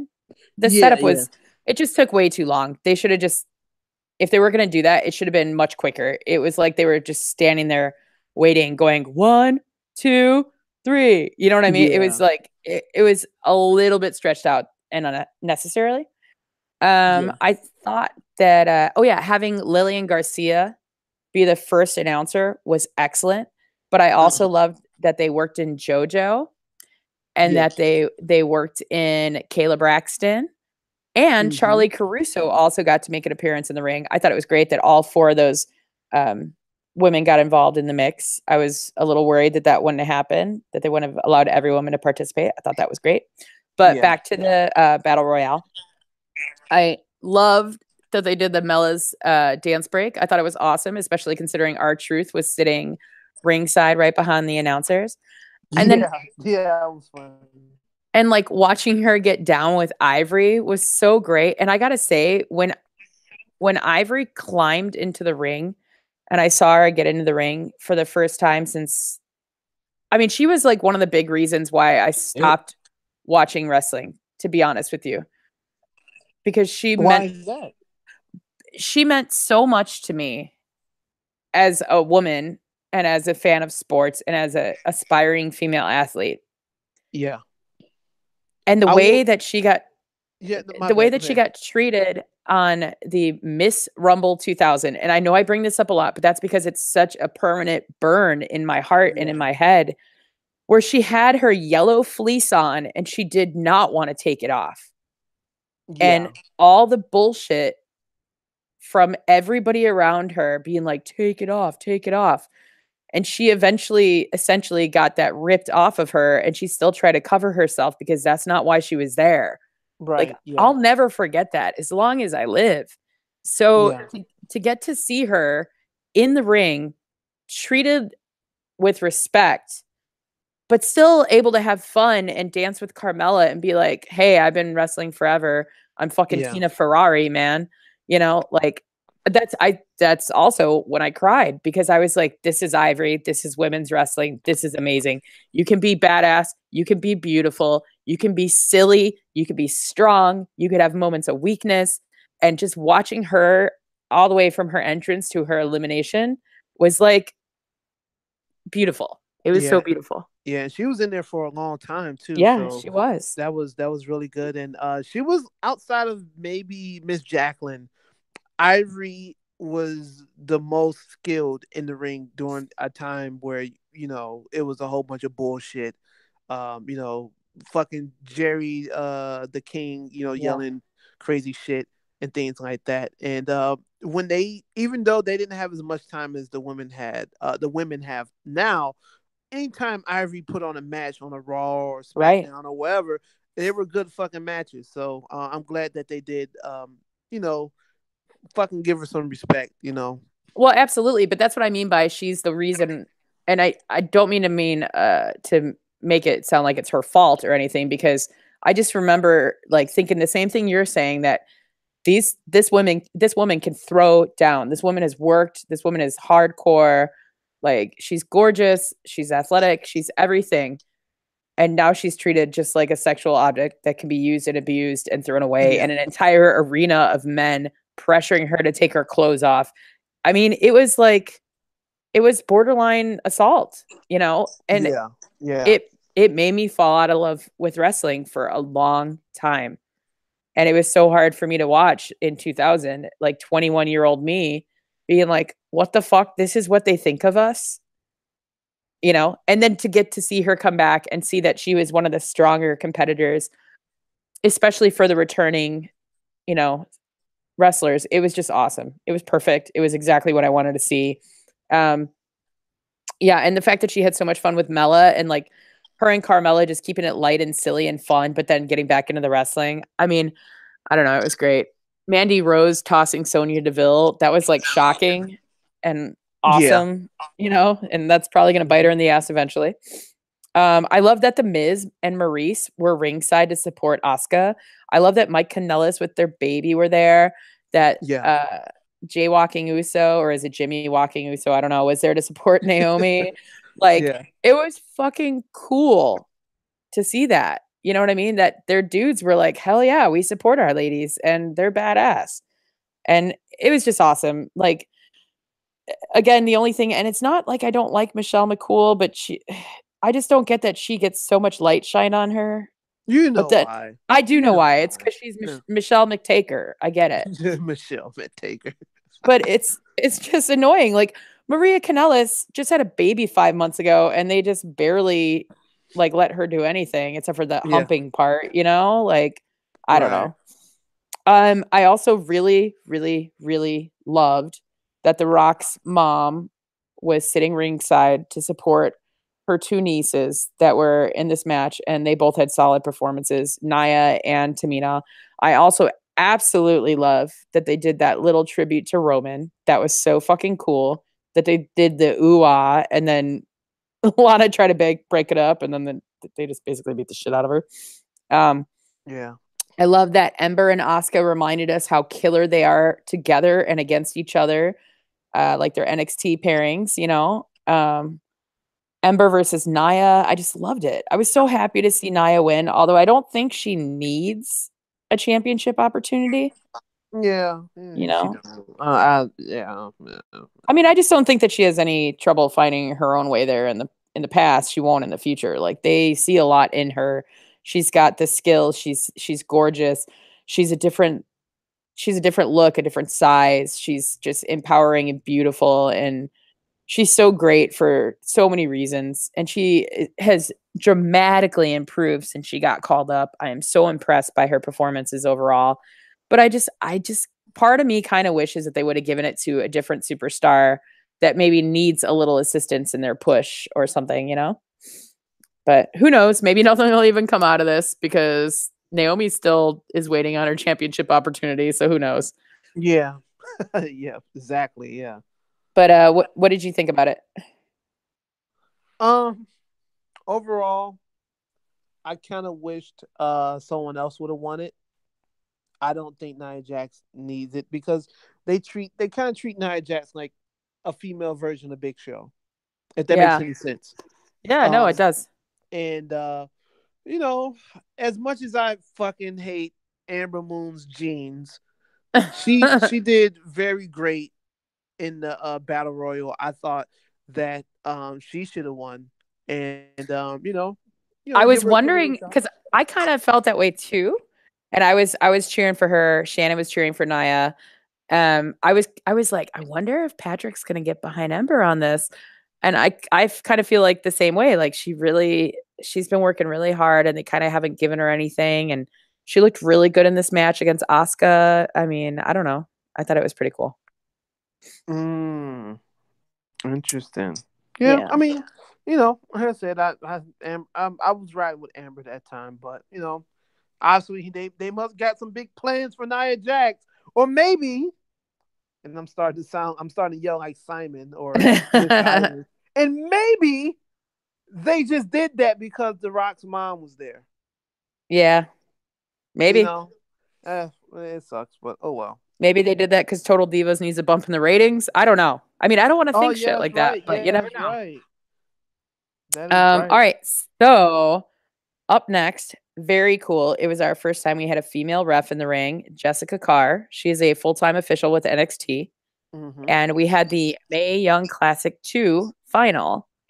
Ringside, you see the shiniest of wizards, Tegan Knox with her crutches, Mako Satomura, Tanara Conchi, and the brutal and deadly Rhea Ripley, who is so in character the entire time. She's like barely clapping and looking like she just would rather be anywhere but there. And I love that they spaced out Tegan and Rhea. Like, Yeah. that's just perfect. That was good thinking. Who, by the way, Rhea also prevailed against Dakota Kai in the dark match to start out the night. Hopefully we'll find footage of that somewhere. The 22-year-old Toni Storm takes on Io Shirai, and it was just such an awesome match. I mean, Yeah. it was, especially the two of them facing each other. Toni getting so far last year, having like basically a rocket strapped to her at this point. Io not being cleared to wrestle in last year's Mae Young Classic due to a heart Yeah. condition. And just she's the Yeah. number one wrestler, or she was the number one wrestler in the world. Apparently, that's Ronda Rousey, but we could talk about that later. Mm-hmm. Or another day, even. I mean, it was just so much emotion going into this Mae Young Classic final. I want to say that I teared up at least like 2 to 3 times during this match alone because it was just so beautiful to watch these two badass women. Now, the only thing that bummed me out when I rewatched it at home. Wait a minute. Before you continue, was Big Papa Pump by your house by any chance? I heard some sirens. What the hell? What the hell is going on? You know, the Holy streets shit. of Chicago, they're not always safe. Yeah. But yeah, no, that was just there's a fire station a couple blocks away. Hopefully everybody's okay. But I like that Big Papa Pump is on the way. Yeah. As long as he brings Thick Mama Pump with him, I'm cool. I'm cool with that. Bring Jordan Yeah. Grace by. We'll talk about ankle injuries. It'll be great. Yeah.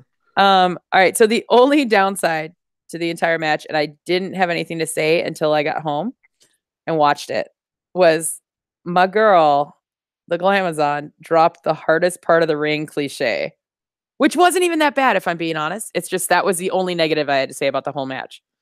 Mm. I don't know if Yeah. you recall that spot when they were doing the Germans on the. Yeah. Yeah. Yeah. Yeah. Yeah. Yeah. I remember. And the hardest part of the ring, like, grates my nerves as much as the too sweet, whenever it's a 2 count, Yeah. or this. And even though our podcast is called Scheduled for One Fall, when Marks do that live, I'm like, all right, stop. But Yeah. so yeah, I think it's kind of great that that was the worst part of the match for me. And it wasn't even that bad. But with her signature finisher, the Storm Zero, Toni was able to take the win over Shirai, which I think surprised a lot of people. I think a lot of Yeah. people, you know, But then again, I figured like they let Kyrie Sane win it last year. There's no way they're gonna let like two Asian competitors win it back to back. And I kind of figured that even before seeing like all the spoilers or anything like that, I kind of felt like someone from like someone else. Not saying that Tony Storm's like from like the UK because I think she's from Australia, but I figured that they were going to let someone of different ethnicity win the Mae Young Classic, and I feel like Tony Storm is the perfect person to have to win that because I say within the next couple months she'll be running the women's division over there with Rhea Ripley. So I mean, like I'm like I said, I thought it was a good match. I thought it was super dope. yeah, Like I mean, I liked it. I thought it was great, and I totally get what you're saying, and that's kind of why I thought she was going to win, is because while she was the first ever women's champ at Progress Wrestling, which is a UK based indie promotion. And so Yeah. she's being pushed pretty heavily in the NXT UK realm. Like, and she's definitely Yeah. been utilized in and she's so marketable and she's so young. She's got a great look. She's got a great charisma. She's excellent in ring. Like she can cut a promo. She's kind of the total package, you know, and Yeah. as we've seen what they have done with the Asian competitors, which is terrible because like Io is a phenomenal, scary, badass woman. But I Hmm. think that WWE doesn't want to give a chance to somebody that might need a translator. You know, look what they've done to That is true. Asuka, you know, and it's Yeah. Asuka Kana, whatever you want to call her, like was considered one of the most deadly women in professional wrestling, one of the most deadly wrestlers in professional wrestling. And now people kind of like, Asuka, Yeah, you know, she's an afterthought now, and I hate that. which is But awful.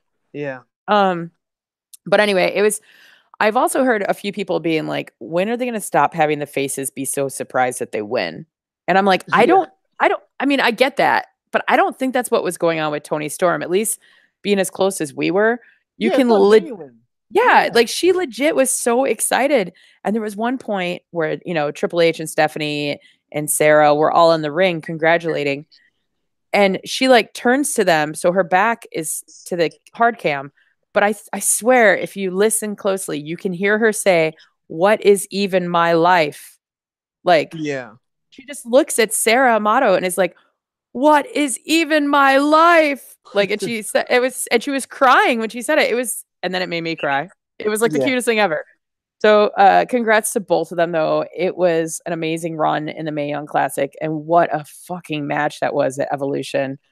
Like, it could have gone a little longer, but maybe it's just was the perfect length, you know? Yeah. Yeah, that's true. I mean, um, like I said, once again, I'm behind both of these females. They were incredible. I thought it. I really wish the match would have went a little bit longer. Cause I think it was probably one of the shortest matches on the card. But for what I got, it was definitely one of the best ones. Not of the year. It was one of the best ones on the card. We do have the greatest, I think, female match ever coming up though. So Oh yeah, yeah, yeah. So close. And you know, the next match actually, the whole reason why I was excited for it, honestly, was the Chicago connection of Ruby Riott and Sarah Logan. Just yeah, the two of yeah. them working so hard on the indies here and in Chicagoland and Indiana and you know, all over the indie circuit. Uh That's huh. basically why I was so excited for it. Because I don't really care much for the Boston Hug connection. I really like Natalia, but you know, it's like, why is this match happening again? But it actually was really entertaining, I thought. And it was cool to see Finn Balor and Aaron Sallow were sitting ringside in support of Bailey. That's Bailey's fiance and her mixed match challenge partner. Yeah. Um, I also like that Bailey had like a bit of a nod to her humble beginnings on the indie scene. I don't know if you noticed, but she had a rose on both her jacket and on her tights, which I did her not indie know wrestling. that. Yeah, it was great. I was like, Davina Rose, and she kind of Yeah. looked over and smiled, you know, like it was cool. I thought it was great. Yes. And then, you know, the Riot Squad coming out and they're all in like horror franchise themed outfits. I thought that was great. Like Yeah. Logan was supposed to be Leatherface from Texas Chainsaw Massacre. Um, Liv Morgan was Pennywise from It because you know she was like the creepy clown with Right. the balloon. And then Ruby Riott herself was Billy the Puppet from the Saw franchises. I mean, I just thought it was Yeah. great. It was like interesting. It was fun. You know, it was cute. And then also, I didn't know this, but I learned it when I rewatched the match with sound. Evolution, how cool was the 4-year anniversary for Liv Morgan with WWE? Like, how cool is Oh that? shit. That is fucking dope. Yeah. Um, and again, like we've been talking about, Ruby is clearly being groomed to be a future champ because they pretty much mention it any chance they can on commentary. Yeah. Um, but overall, I thought the match was fun. It was entertaining. There were a couple spots that I really enjoyed, like when Natty did the double sharpshooter. Yeah. Yeah. That was kind of cool too. It was a little rough, but I did like the spot though. I think that was dope that she got a little shine. I think that's the Yeah. first time I've seen that. Yeah, no, I've never seen that. And everybody around us were like, holy shit. And then I like that they also did like the nod to their heroes and what made them want to wrestle. That Bailey did the Macho Man elbow and Sasha did the Eddie frog splash. Like, I just thought it was great. That was like the perfect way to finish Yeah. it. You know what I mean? And so they ended up with the win. The Riot Squad did not win, although they won best costumes of the night, I thought. But I don't know. I mean, it's hard because the best the best matches were the next two. Absolutely, I thought. Um, Starting out with the NXT Women's Championship, Kairi Sane defending the title against the one and only Shayna Baszler in a match that will probably go down as one of my favorite that I've ever seen live. I just loved everything about it. And it's so crazy considering the match that came after it was definitely my favorite match I've ever seen live. So like my brain was essentially split pea soup by the end of the night. Yeah. Top to bottom, I felt like this match was as close to perfect as a match could be in my mind. The next match obviously was perfection. But when Shayna Baszler was up on the turnbuckle and just dangled Kairi Sane by her arm, and the look of like fierceness and I just don't give a fuck about this human being. Like, it was amazing. Like, she was just, I mean, I thought she was going to break her. It was just like, holy shnikes. And then Kairi like played it off the rest of the match, barely able to use her arm the rest of the match. I mean, it was just, dude, consistency is key. And I think that's one of the things that WWE lacks so often is their continuity and storytelling. Yeah. And just that subtle brilliance, I thought, of Kairi barely able to use her arm for the rest after Shayna was dangling her like a carrot in front of a horse. You know, I mean, it was just awesome. I loved it.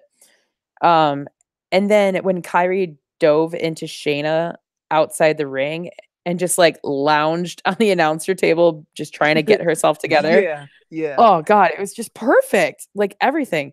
And then she tosses the Queen of Spades into the row of NXT ladies like Bianca Belair, Marina Shafir, Jessamine Duke, Candice LeRae, and Lacey Evans' daughter's mama.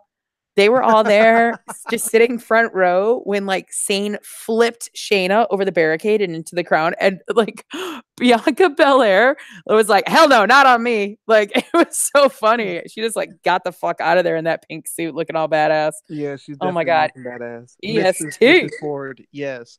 Oh, EST, so good. But here's the thing. Okay. The reason why I loved it so much, never mind the two competitors are phenomenal. Phenomenal. But that whole interaction with the NXT ladies, like, is part of why I loved it so much because everybody was hating on Shayna Baszler for being a cheat. But let us not forget that Kairi Sane tossed her into the crowd. She started it.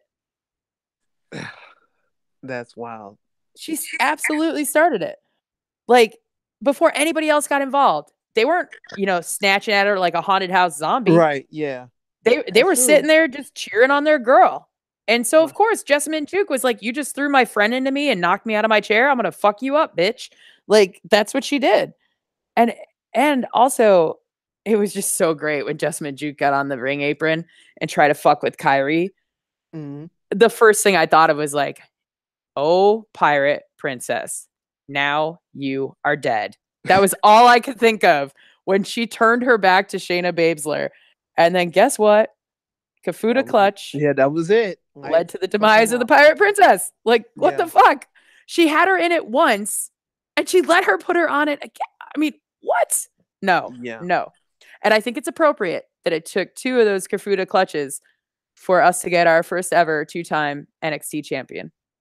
Like, like I like the fucking match. Shayna Baszler is God, I love her so much. Definitely, I think when it's all said and done, she's definitely going to be one of the top wrestlers.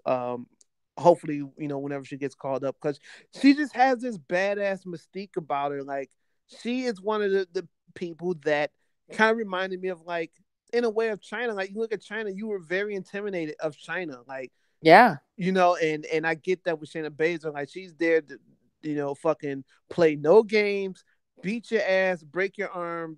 She doesn't give a fuck. Yeah, she doesn't give a fuck, and that's it. That's all that matters. Like, I could talk about so many other spots, I'm not gonna lie. But the one that sat with me the most, and I was watching it from behind, so I'm just watching Chyna climb up and dangle and flop Kyrie. Like, she was holding her by her elbow and just, like, stretching her. I mean, it was just awesome. And when you look at the photos of that moment, Shayna Baszler is cut as fuck. She looks scary as hell. She's got her mouth guard in, which I don't blame you, babe. If I was a wrestler, I'd probably wear a mouth guard too to like prevent concussions, especially since she's a UFC fighter and I played roller derby, so like that's obviously on our brain at all times is our brain. But like, dude, that black mouth guard, it just adds so much to the like not so subtle, I'm gonna beat your ass brilliance of Shayna Baszler. I just love her. Yeah. And also one of the other reasons why this was probably like my number 2 match of the night, barely beat out by the next match, is because it also brought us our first simmerings of the four horsewomen of UFC to WWE. Yeah.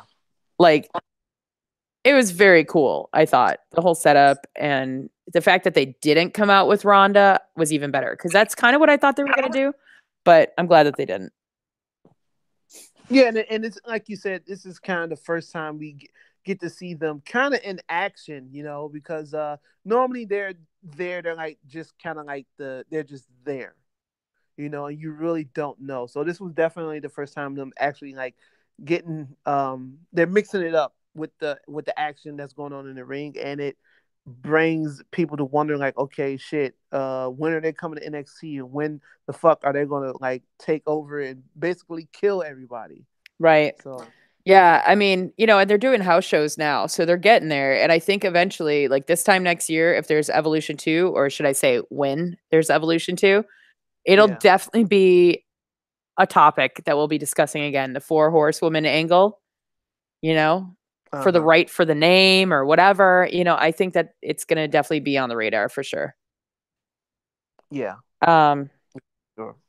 But one other thing I wanted to say about being there live is a lot of people talked about how it wasn't sold out. Why did they keep saying it was sold out?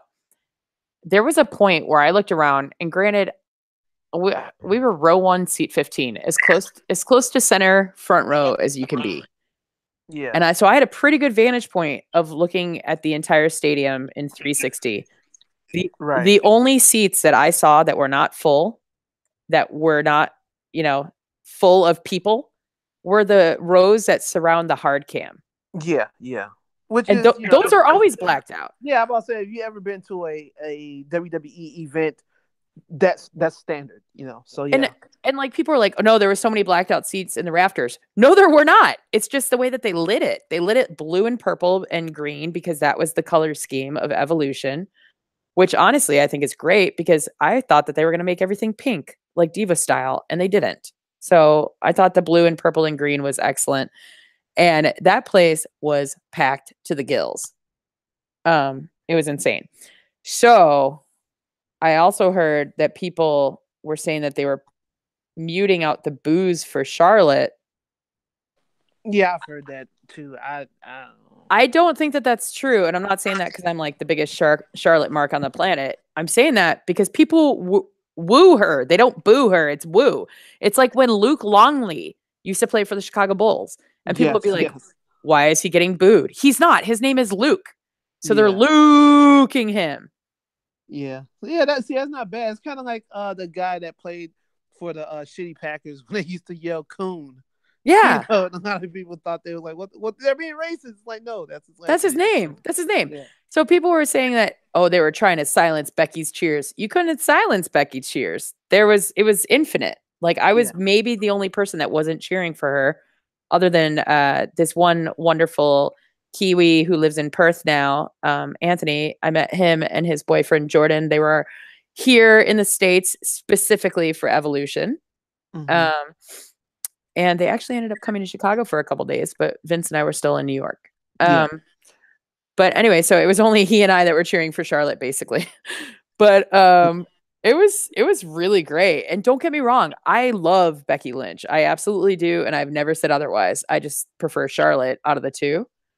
Yeah. And I'm really happy for Becky. However, I'm really over her Well, okay. Maybe you should talk about this match because it's a little bit too much for me.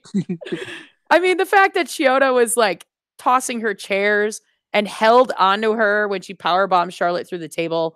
And then I know, last woman standing, it's the only way you can win is a count of 10. But she tapped multiple times. Yes, yes, she did. Like, and then she ran away with the belt, which you can audibly hear me be displeased about. Uh Like, huh. I'm the asshole. That's me. I'm the asshole that everybody was bitching about. That woman screaming, "Run away with the belt, Becky." That was me. Like the cameras picked it up. Like, all right, so you talk about it because I don't know that I can be even Well, remotely unbiased because I just want to talk about the 24 wins that Charlotte has had on pay-per-views that's under her belts. You know what I mean? yeah. I'll run through it. Definitely. Like there's only a few matches of, and it's not a bad thing when it comes to like women, women's wrestling that I think of like, oh man, these are like certified classics. But this one right here might been on the WWE program, not counting anything on the indies or anything like that I've seen. This probably is the greatest women's match that I've seen in WWE in probably ever. Yeah, That absolutely. I yeah, absolutely agree. it had everything that you needed. You had your spots. Um, I think they went on for like I think they went 28 minutes, if I can remember the time on it. But so many memorable spots. I feel like if we're gonna come to a point in life where there's like Tough Enough 83 or whatever the fuck they're on, and they're gonna ask like women on there, what's the match that made you love wrestling? They're gonna mention Becky Lynch versus Charlotte Flair at Evolution, Last Woman Standing. Oh, absolutely. And once again, I love that Becky retained. It sucks that Charlotte doesn't go on to face Ronda Rousey, but I figured they're gonna wait until WrestleMania for that. I feel like they don't treat Survivor Series as a big five or pay per view anymore. Like it's Survivor Series, but they're not going to put their all into it. Everything is just into WrestleMania and these fucking bullshit ass blood and sand events that they're going to do uh twice a year. But once again, this match was incredible. I will say through this whole match, I didn't even go on my phone and tweet.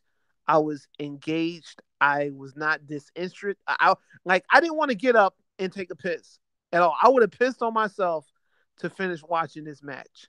Yeah. So the next time these two fight, I just gotta invest in like Depends. Because if I gotta go, I'm just gonna go right there. It doesn't matter. Like I said, I love that these two have great chemistry in the ring. Greatest female wrestling match that I've ever seen. And I know it's still early, but I feel like it deserves a lot of more praise. Oh Like yeah. it was the greatest shit. But Becky retained, but Yeah. it was really good. It was really hard for me because I really do enjoy Becky and I have a Last Kicker shirt and like I have her ringtone as one of my like go to the gym workout songs. Like I mean like it's my Yeah. alarm to go to the gym and Becky's song pops up every now and again and and it's like I really enjoy her and she's great. But I just what I really like about Becky is that she's a hardworking underdog. I don't like that she's become this cheating version of that. And that's and especially against Charlotte, like no no hiding that whatsoever. I'm obviously always, always, always gonna go Charlotte over everyone. That's why I have that shirt that I wore during her match that Right. says Charlotte versus the world. Yes. Because I had to make Yeah, you changed like 4 times, like during the pay per view, if I'm uh not mistaken. technically I had the freelance shirt on the entire time until after the um Banks Bailey Natalia Riot Squad match Yeah. because Ruby Riot wrestled for freelance quite a bit. So I had Yeah. to, sport that uh, and I had it was the pride shirt on because I wanted any people there from the LGBTQ community that I want them to know that freelance is home. Freelance is a safe space for you. Like freelance supports everybody of all genders, of all ethnicities, of all sexualities. Nobody cares. are you good people? Then come to freelance. And so that's why I specifically picked that shirt. Um, Yeah. and I left it on until after Ruby Riott left. But then afterwards, I put on a support Wrestle Talk because they're my favorite, and I knew that that would pop up in a picture or two because we were so close, and I knew that a lot of mainstream media would be looking at Ronda Rousey's, and I doubt that they would notice a girl in a support Wrestle Talk T-shirt. But if they did, I wanted somebody to go, "Huh, I wonder what Wrestle Talk is," because it's so great, and I love those guys, Right. and they, much like you and Black Market Ivan, are very, very supportive of women's wrestling. And not a lot of men are, unfortunately, as supportive as I feel like they should be. And the three blokes from the UK that talk about wrestling every single day, they're one of the only things that I make sure I watch every day. They are very supportive of women's wrestling. And so I wanted them to know that I, as a female, as a lady mark, as like the biggest lady mark, I really appreciate them. And you know what? I was really happy because Luke Owen was one of the guys on Wrestle Talk, and he called us heroes because we were sitting ringside wearing their shirt. So, but yeah. And then of course I had to wear my freelance hoodie to represent Chicago. But yeah. There you go. There's my Mariah Carey costume changes for y'all. That's why I wore each shirt. Yeah. But it was a good match. Yeah, oh my god, it was an insane match. And even when Charlotte missed, like, she put the table way close to the turnbuckle, and I was like, girl, you are too tall. I was like, she's gonna miss, it's gonna be a botch. But then I love that they like redid the spot, reran the spot, and it actually was awesome. I almost got clipped by a kendo stick. Like, from Charlotte. Oh man. You know what's crazy is I think only you would have been able to take that and been completely fine. You would have probably said, "Hit me again." So. Actually, yeah, I would have been like, "Here, hit me," and then use me to hit Becky. Yeah. But yeah, I mean, it was crazy. And when Charlotte got buried alive by the chairs, by the announce table chairs, I was just like, oh no, Hulk smash. Please don't let this be the count out. That's not how this ends. And then she like basically was unearthed. Like, it was crazy. And then the match continued. But then when Becky tried to run away and they went through the crowd, like I like that they did that, but it was just like, again, it makes Becky look weak. And I know everybody's super high on Becky right now, but everybody was super high on saying too sweet for a long time, and they realized how lame it is. And everybody was super into the Ty Dillinger 10 count for every single count of the ref, and everybody realized how lame it is when you overdo it. I just hope that they stop making Becky run away and say, I'm taking my ball home, because I don't think that's who she is. And I'm in no way shit talking her, because I love her as a wrestler. I love her as a performer. She was made to do this. There are some humans in the world, and you're like, you are made to do this for a living. She was meant to be a wrestler. Like, she is amazing. She's gorgeous. She's a badass athlete. She's hilarious. She's the biggest dorky nerd pun-tastic person you'll ever meet. Like, she's so nice. Yeah. But it sucks that every single match ends up in her like taking her ball and going home kind of thing. And it bums me out, because I feel like she should have just beat the shit out of Charlotte and let it be.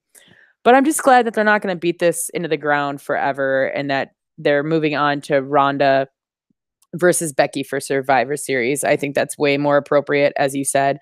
Yeah. I think Charlotte versus Ronda for WrestleMania would have been brilliant. I don't know how they're going to recover Charlotte at this point. People are talking about her the way that they were talking about Roman Reigns prior to his announcement of his illness.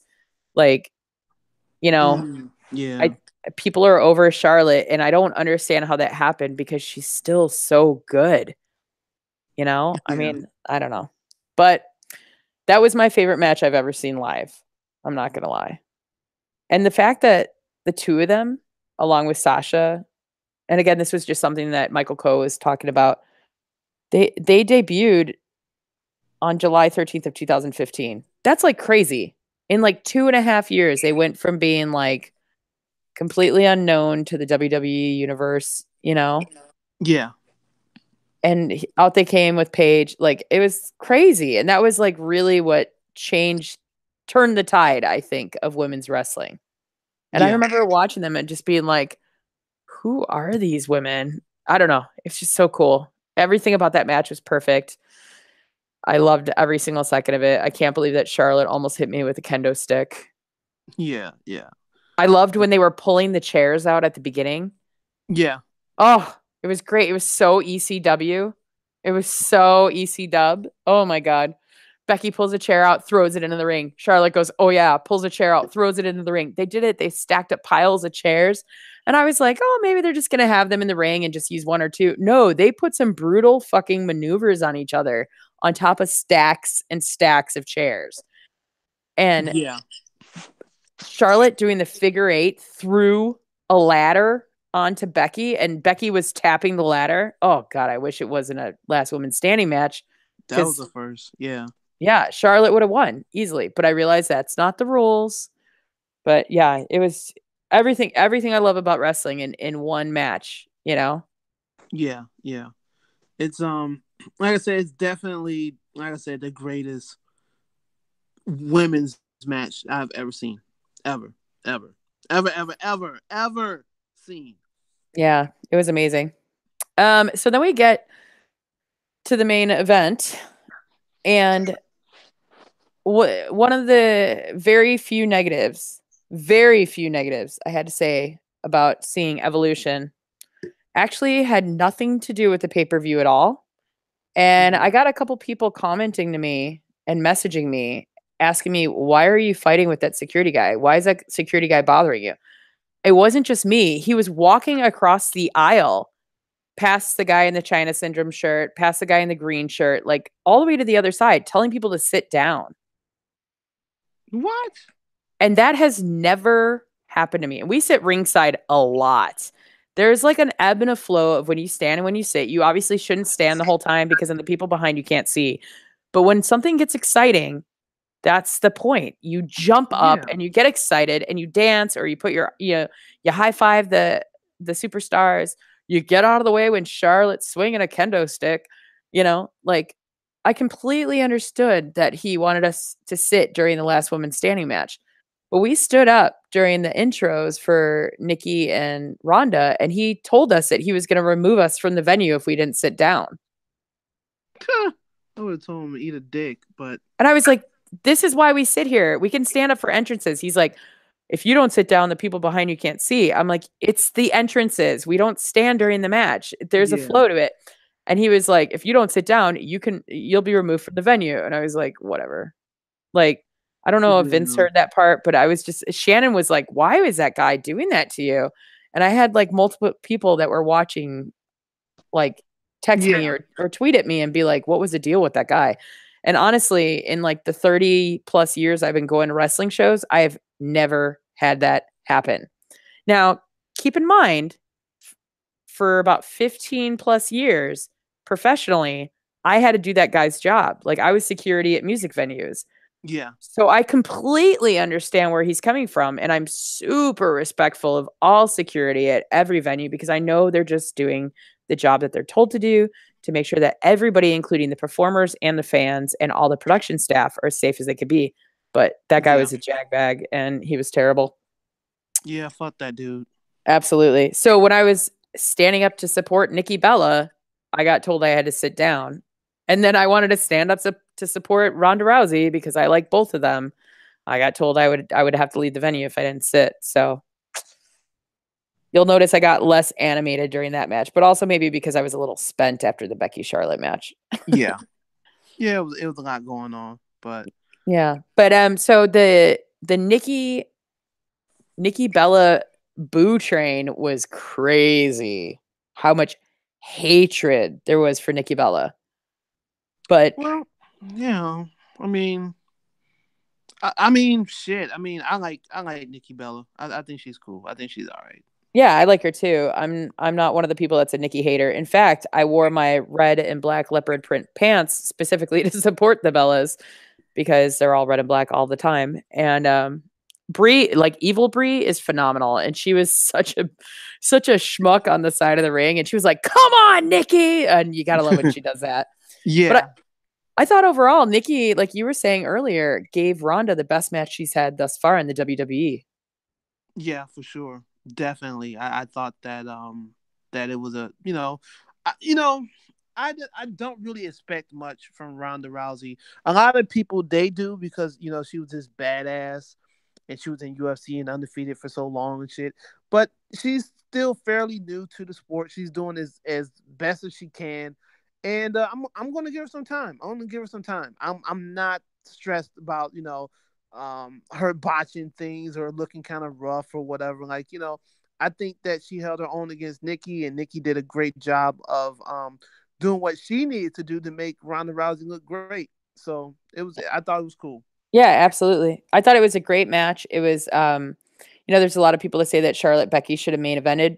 Maybe that's true, but I understand why they went Nikki Ronda. The two of them are household names in comparison to Charlotte and Becky. And the two of them could hold viewers on to the very end if they know that they're last kind of thing. I thought it was a great match also. People were shit talking Ronda's choice of eye makeup again. That makes me angry that every single time she gets in the ring, all they do is talk about how she looks rather than what she does. But Right. if we're going to talk about it, her black swan winged eye makeup looked great, and it was like midnight iridescent blue, just like the blue streaks on her shoes. I thought that was awesome. It was really Uh-huh. subtle. You might not notice that on TV, but it was great live. Uh, Overall, it was a really good match. I mean, I don't know. I'm not surprised that she retained. Are you? I'm not surprised. That wasn't. I don't think they were going to put the belt back on Nikki, even though she was an amazing heel. Yeah. And and the same thing with Brie. I'm glad that they kind of took her off of SmackDown because I know when they first started it didn't make any sense for her to be on Raw as a heel than as a face on SmackDown with her Right. husband.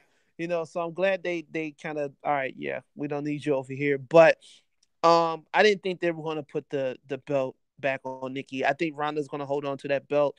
Um, I don't want to say unfortunately for a while. They still got to build her up to make her. She's the baddest woman on the planet. You know, that's what Michael Cole says every time she steps through the gorillas. So, I think she's gonna hold on to that belt for quite some time. And Yeah, I do too. yeah, so but I like the match. I thought it was really good. It was cool. So I know that people didn't really like the the double spot where like Brie basically climbed on top of Nikki's back and then Ronda Yeah, dropped them both. I know people didn't like that, but sometimes you have to like let go of disbelief. If you can believe that a 6'8" grave digging undertaker is a mythical man from the dark side, and you can buy that, and he's summoned by a giant dong, like you can buy that, but you can't buy Ronda putting two women on her back and destroying them immediately. Like, I don't know. if you're It's, talking about giant dongs and not Joey Ryan. I meant the dong of his gong. Come Okay, on. okay, all right, never mind. No, that's a different podcast. Holy shit. Oh man. The dong of his gong. Yes. Holy Um, shit. but yeah, overall, it was 100% my favorite pay per view. And at the end of the night, Shannon and Richard discovering that they get to bring home their chairs was amazing. They were like, really? Really? Do we really? And then remember how I told you I bought 4 pins? So I Yeah. turn around and 2 rows behind me, there's this little girl, and she is wearing a bad reputation t-shirt that is too big for her, which means either her parents or herself wanted it bigger so she could wear it forever. Yeah. And I was like, "Hey, did you have fun tonight?" And she's like, "Yes." I'm like, "Did everybody you like win?" She was like, "Yeah, Ronda won." I was like, "Yeah, Charlotte didn't win, but Becky's pretty great." She's like, "Yeah." And we were just talking. I go, "Are these your parents?" And they were like, "Yeah, we are." And I was like, "All right, just want to make sure, so I'm not like talking to some random kids so they think I'm a weirdo." Right. Yeah. And I was like, "So, did you get an evolution pin?" And she goes, "What?" I was like, "Did you get one of these?" And I pulled it out of my bag. And she goes, "No." And I go, "Well, I bought one for me, one for my good friend sitting next to me, and one for my friend right there. And I bought another one. And I said, the first cool person I met that didn't have one, I was going to give it to them." And she's like, "Are you serious?" And Holy shit. I was like, yeah, how old are you, dude? And she's like, I'm 11. And I was like, I got super choked up right when she said that. And her parents were looking at me like, thank you so much. And I was like, well, I got to say, I was a little bit younger than you. You know, I went to Yeah. WrestleMania 2 and I was 7. But I think it's really cool that you like wrestling. And thank you to both of you for supporting her liking wrestling and understanding that women's wrestling is very important. And the dad and the mom were like, absolutely. It is very important for her to know that she can do anything she wants to as long as she works hard and she puts her mind to it. Yeah, for sure. And she started crying when I gave her the pin and she like That is. buried her face in her mom's chest. And then I started getting choked up. I was like, well, Oh, now if you're going to cry, I'm going to cry too. And it was amazing. And that was right at the end of the night. And it was like, I couldn't have found a more perfect end to a more perfect moment than to meet 11-year-old Madison and her two amazingly supportive parents and give her an evolution pin. And now for the rest of her days, she's going to be like that weird lady that was yelling at Becky, gave me this pin. And it was just the best. And it was awesome. And the see woman that? right behind me was like, that was really cool of you to do that. I was like, hey, man, young girls need strong women as role models, whether it's some jerk yelling at the wrestlers or it's the Yeah. wrestlers themselves, you know? Like, I don't know. Now I feel like a dickhead because at fucking Warrior Wrestling, man, Ivan was yelling, "I hate you, Frank," probably scaring all types of kids around us because there was a lot of kids there. And now they're going to think when we go to Warrior Wrestling again in January that, oh, they're going to fucking guy, that black guy that was yelling at the clown guy at the Or top of his lungs. or they're gonna be like, that guy was so cool because that clown sucks. He's such a jerk. So, just don't swear around the little Yeah. kids. And I swear more than I know, more than I don't. Anybody that listens to us knows that. Anybody that meets me knows that. But around kids and the elderly, I don't swear. But yeah, 11-year-old Madison has a souvenir from the coolest show that could you imagine like that being like one of your first shows, if not your first show? Like what? Yeah. Yeah. That's So crazy. Yeah. So, yeah, Evolution overall was a great show. I like that it wasn't over the top. Even like their set design was really dope. yeah. Um, it felt really intimate. It didn't feel like a WWE pay per view at all. It didn't. You know. Yeah, I mean, it did, but it didn't because there was definitely like the production aspects when you're there. You know what I mean? Like Yeah. everybody scurries out. There's the TV breaks. There's like the breaks for commercials and stuff like that. But I love that there wasn't all the explosions and I didn't need smoke machines to make it meaningful. It was the stories that were told in the ring by the performers, by the athletes that made it something I will never ever forget. You know what I mean? Yeah. Yeah. For sure. Yeah. So I'm glad that it happened and it opens up the door for even better one next year. Um, Definitely make this an annual thing. And neckbeards. I get it. Because I was praising it a lot on Facebook. In some of the wrestling groups that I'm in, and they're like, "Oh my god, they've been doing this for years." You mark. I'm like, yes, I know Shimmer. Like I know Yeah, they've been doing this, but this is the first time that it's been done on a grand stage of the exactly. machine of WWE. So get your fucking DX 69 boxers out of your fucking ass and just like chill, man. Like chill, man. Let's just enjoy the moment. Stop nitpicking at every fucking thing. You don't gotta know every fucking thing in wrestling, dude. Like chill, dude. Absolutely. I mean, like the fact that the first time I saw Shayna Baszler was at Shimmer, and I was like, "Who the fuck is that woman?" And she was Yeah. part of Trifecta along with Mercedes Martinez and Nicole Savoy. Like, Hmm. I mean, I actually tweeted that because Shannon married Marks. She was like, basically, only Val Capone and I were on the Shayna Baszler train, and I was like, let us not forget about young Vincent sitting to my left. We've been going to see Shayna Baszler since her Shimmer days when she killed it in Trifecta, and Shayna Baszler liked my tweet. So did Nicole Savoy. I was so stoked. Yeah. But it's like, yes, Shimmer has been doing it. Yes, TNA did the knockouts, but TNA was also called TNA, and they refer to them as knockouts. Yeah, yeah, I mean, exactly. and look, yes, WWE far from perfect. Case in point, the BS event that we're not even discussing for a reason. Like people ask me if Yeah, I was going to watch it. I'm like, no, I'm not watching it. I'm not going to review it, and I want to give it as little time of day as possible. yeah, This was so important, and like the next day, I'm in the hotel lobby, and I'm like eating oatmeal and drinking black coffee because that's about all I can eat at free hotel buffets. yeah. Um, and this dude is wearing the Becky versus Charlotte shirt. And I was like, how amazing was that? And he was like, it was so great. It was so great. And like, I was in the fitness center and people were like looking at my wrestling shirt and smiling at me. I made friends with a girl in the line of the buffet and she was wearing a Kevin Owens hoodie. And I'm not the biggest Kevin Owens fan. I even told her that. I was like, Uh-huh. hey, so I'm not a big Kevin Owens mark or anything, but what'd you think of the show? And we just started talking. Now we're buds on Twitter. Like the guy with the Charlotte versus Becky shirt, his daughter was there with him, also wearing a Charlotte versus Becky shirt. Like it was That's just cool. great. Yeah, and even when we were walking around New York City, where there's millions and And millions millions. of people around the world and viewing at home, Yeah, like we had to carry our chairs around the city because we did like a walking tour of the city and we didn't get to our hotel in time to check our luggage. So we had our yeah. like backpacks and our chairs and we toured New York City. And everywhere we went, people were like, yeah, evolution. Oh man, Ronda Rousey's a badass. Can you believe Tony Storm and it was like crazy. People were stopping us on the street to talk to us about wrestling. I've never had that happen. And I wear wrestling shirts every other day of my life. I don't know. That is fucking cool. Yeah, it It was is a great time to be a wrestling fan of all absolutely. sorts and all sorts.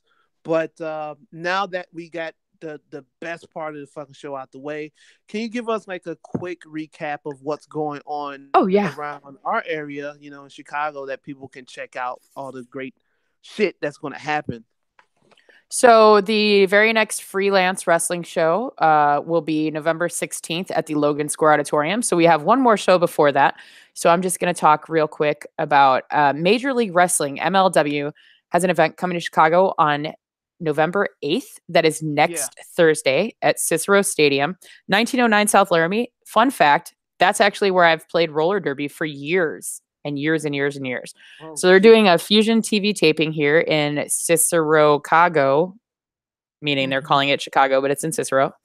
So they're presenting MLW Fightland, a national TV taping for MLW Fusion on Thursday, November 8th. There's going to be a world tag team title match between Ray Phoenix and Pentagon Jr., the Lucha Brothers, taking on La Park and Hijo de La Park. Super excited about that. World heavyweight title match. Low Key, who is a current champion, he's going to be defending the title against Shane Swerve Strickland. That's going to be a sick ass match. There's going to, Mhm. of course, be a Chicago street fight. Filthy Tom Lawler is going to be taking on Sammy Callahan. Um, Leo Rush, or it just says Rush, so I don't know if it's Leo Rush or if it's somebody else. I apologize. No, it's somebody else because Leo Rush is Yeah. busy with Bobby Eyebrows. Is going to be taking on our boy Sammy Guevara. Oh, And love him. Love him. Love abs- him. absolutely. Tommy Dreamer versus Brian Pillman Jr. Oh, What? that should be interesting. Yeah, dude. Holy shit. Not as interesting as this next one. A no DQ match of PCO versus Brody King. Oh man, that's gonna be kind of violent. Yeah, for sure it is. It's going to be super intense. Joey Ryan and Swoggle, formerly known as Hornswoggle, are taking on the Dirty Blondes. Teddy Okay. Hart faces Jason frickin' Cade. Ace Oh man. Romero takes on Marco Stunt. That's going to be insane. I love Marco Stunt. He was Yeah. amazing at All In, and that's the first time I ever like seen his work. So like I'm stoked that he's that people are booking him and shit. That's dope. Yeah. Oh, yeah. He's getting all over. I'm proud of him. And then it's going to be USA versus Mexico flag match. Puma King versus MJF with Blake, excuse me, in his corner. The return of Stokely Hathaway. Love him. Yeah, right. Coda Brazil versus Trey Miguel. Ace Austin versus Myron Reed. And a $15,000 Simon Gotch prize fight challenge. So tickets are still available, although I've been hearing that there are not a lot left. So I'm probably going to buy mine when I sign off. For the latest information on bouts for this event, please visit mlw.com. And of course, all the card is subject to change. That does happen sometimes. But watch Major League Wrestling on Fusion Friday nights at 8 p.m. Eastern, 5 p.m. Pacific on beIN Sports. Learn more about MLW's new TV series at mlw.com/fusion. So, other than that, I'm going to talk more about freelance next week, but I am going to tell you that we have some really awesome, awesome developments Oh yeah. in the Chicago area. I'm kind of freaking out, and Patrick's trying to force me into doing this, but Mm-hmm. freelance now has a wrestling school, you guys. Freelance and Pro Wrestling Tees have partnered together. Isaias Velasquez, who is a freelance champion, he's the only 2-time freelance wrestling champion. He is going to be one of the trainers. Oh, geez, my dog is sneezing. She doesn't want me to wrestle. Yeah. Sorry. Okay, sorry, Yippee. Okay. Hang on, dog. Yeah, so it's going to be Isaias Velasquez and Bryce Benjamin are the trainers. And if you're interested in becoming a professional wrestler, a manager, or a referee, send an email on over to freelancewrestling@gmail.com for more information. And I guess classes are going to start as early as next week. You know what? So I'm telling you right now, and you're going to do this. You're going to do this, and I will sign up to be a fucking manager. Okay. But I really like doing my backstage interviews too. That's the only thing. Know, but I feel like I think you would do really well. Well, I think you would do really well. We'll see. I'm Grandma's a little so. tired. Well, thank you very much. But yeah, I'm very excited for freelance. I'm really excited to see the future of wrestling in Chicago taking shape. And at Pro Wrestling Tees, they have a ring. How crazy is that? Yeah, it looks good too. Yeah, it looks awesome. Good. So anyway, I know we kind of went a lot of bit over the time, which is funny because it's just the two of us and we're just kind of rambling. But evolution was so important. I feel like we would have not been able to explain it all if we would have stuck to a tighter timeline. So thank you to everybody for tuning in and being patient with us when we went to Robot Village. And I'm just so excited, like so excited that evolution happened, and I can't wait for it to happen again. Yep. And I'm really excited that La Flamma Blanca and Black Market Ivan are doing everything they can to ensure that Chyna makes it onto the Hall of Fame ballot. You know what? I believe this might be the year. It gotta be. I'll tell you what. 2 reasons. Go ahead. Okay. Go ahead. My bad. No. It's all good. I was going to say, I'll tell you what. The only mention of her, other than the gent who was wonderful, that was ringside with us wearing the Chyna Syndrome T-shirt. He was so awesome. I think his name was Mark, I believe. He showed me the program, and Chyna was featured in the program. So was Gail Kim. Oh, that was cool. Yeah, Gail Kim was also in there, which is crucial, I think. But yeah. So I'm sorry. What the two things that you were going to say? Yeah, I mean, if they brought back Hogan, right? Who pretty much is a fucking racist. And, all the stuff that you said, Chyna, oh, you Google her, you'll see this, like, you can do the same thing with Hogan. Not only is he a porn star, but he's a racist porn star on top of that. And I don't think that even matters at this point. Chyna did so much for wrestling, women's wrestling in general. She was the only one fucking beating up guys and shit. And like, she had very good matches back then. I still remember her match with Chris Jericho. Yeah, like absolutely. I don't, I just feel like, it's time to just forget the bullshit. Like whatever personal shit happened between Chyna and the people in WWE, like, let's just let it go. There's so many stories out about it. We will never know what's fucking true and what's what's real and what's fake about it, because we were not there to like actually see it or whatever. So it doesn't matter about that. It's about what the person contribute to WWE or just wrestling in general. So I think this is the year that she should go in. I think so. Absolutely. Especially, I mean, it would be so appropriate. And I will tell you this, I don't know that I would ever want to sit through a Hall of Fame thing because I don't know if that's something that I'm interested in.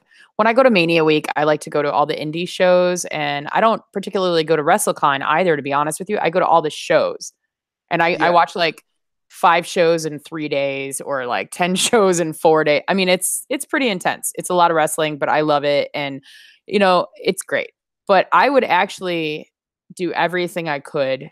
I would pay whatever to be at the Hall of Fame induction ceremony just for Chyna, just specifically for her, because like I'm looking at the Twitter account that keeps her alive with us, even though yeah, she sadly passed in 2016. It's at Chyna, Chyna, Joan, Joan, Laurer, Laurer, because Joni Laurer was her given name. Chyna was her yeah, taken name. But Quiet Cry does a great job of maintaining this Twitter account and does everything that they can to ensure that her legacy lives on.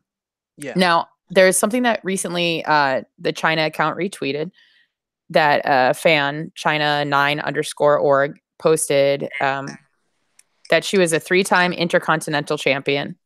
There are some men that can't even say that. Her first yeah. time That is was true. in 99, and the other 2 times were in 2000. And there are some men that cannot say they've ever held the IC title, and she's held it 3 times. Yes, yeah, I mean, there's another tweet that came out on the 30th, also retweeted by the Chyna Joan Lauer account. It's a quote from Chyna, so I'm just going to share it since we're talking about Chyna for our Hall of Fame.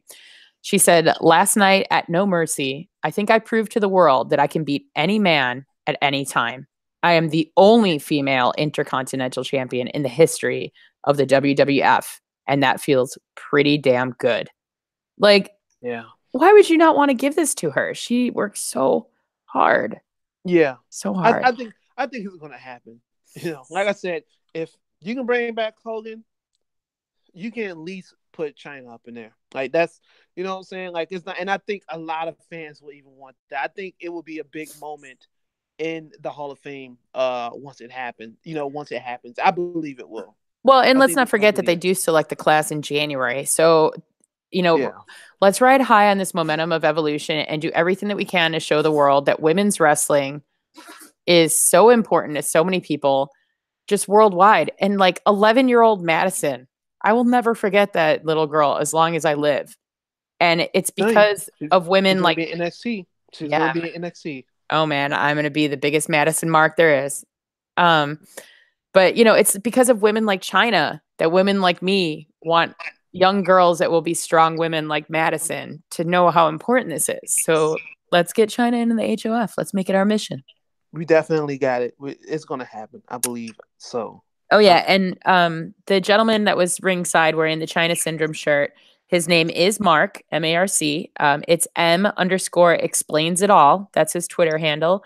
So give him a little bit of love because he was wonderful. His name is Mark Merriman, and yeah, he was such a great guy. And we talked about China afterwards and had a great moment. So props to Mark. But yeah, big props to Mark. So, yeah, I guess that concludes our show. Yeah, we went a little long, but who gives a fuck? If you like wrestling, you'll fucking listen to it. It's not like you got anything else to do. It's stay in the house, chill, light up, smoke, or exercise, and listen to this episode of I guess what, number 5, yeah, and it's either yeah, 4 or 5, or maybe it, it's 3. We don't know. yeah, We one don't of know. them. I don't know. I don't know. An Apple, get off your bullshit, man. I've been Yeah. trying to put it up, and I put it up as soon as I'm done editing, and it never shows up. I gotta figure something out. So for now, I guess you can just find us on SoundCloud, and I'm still working the issue to try to figure out why the fuck we're not showing up on Google Play and Spotify and Apple Podcasts and Podbean and all that other crazy shit. So I'm gonna keep looking into it. If not, I'm just gonna have to hire some fucking body to look into it and try to figure out what the fuck is the problem. I thought I was doing the right shit, but I guess not. So, but yeah, I guess that concludes our show. Val, thank you so much for sitting in with me and talking your experience with evolution, and I think a lot of people needed to hear that point of view from someone that was like in the front row at a big event like this, and just so I get to live through you, like kind of through this podcast or whatever. So it was definitely an honor. And Simon, or oops, sorry, I'm saying his shoot name. Oh no. uh yeah, Mr. Ivan and Danielle, they will return next week. Like I said, they're out doing their thing, their thug vizzle and all that stuff. And we will be back next week. Okay, so if you can wait that long, that would be highly appreciated. So, yeah, I guess we're fucking done. Shit. I guess we're done. Yeah, I guess I'll go watch Evolution. Yeah, evolution works. Okay, so all right, so are we still on the air? What the fuck? Are we still on the air? Hello, hello, hello, hello, hello.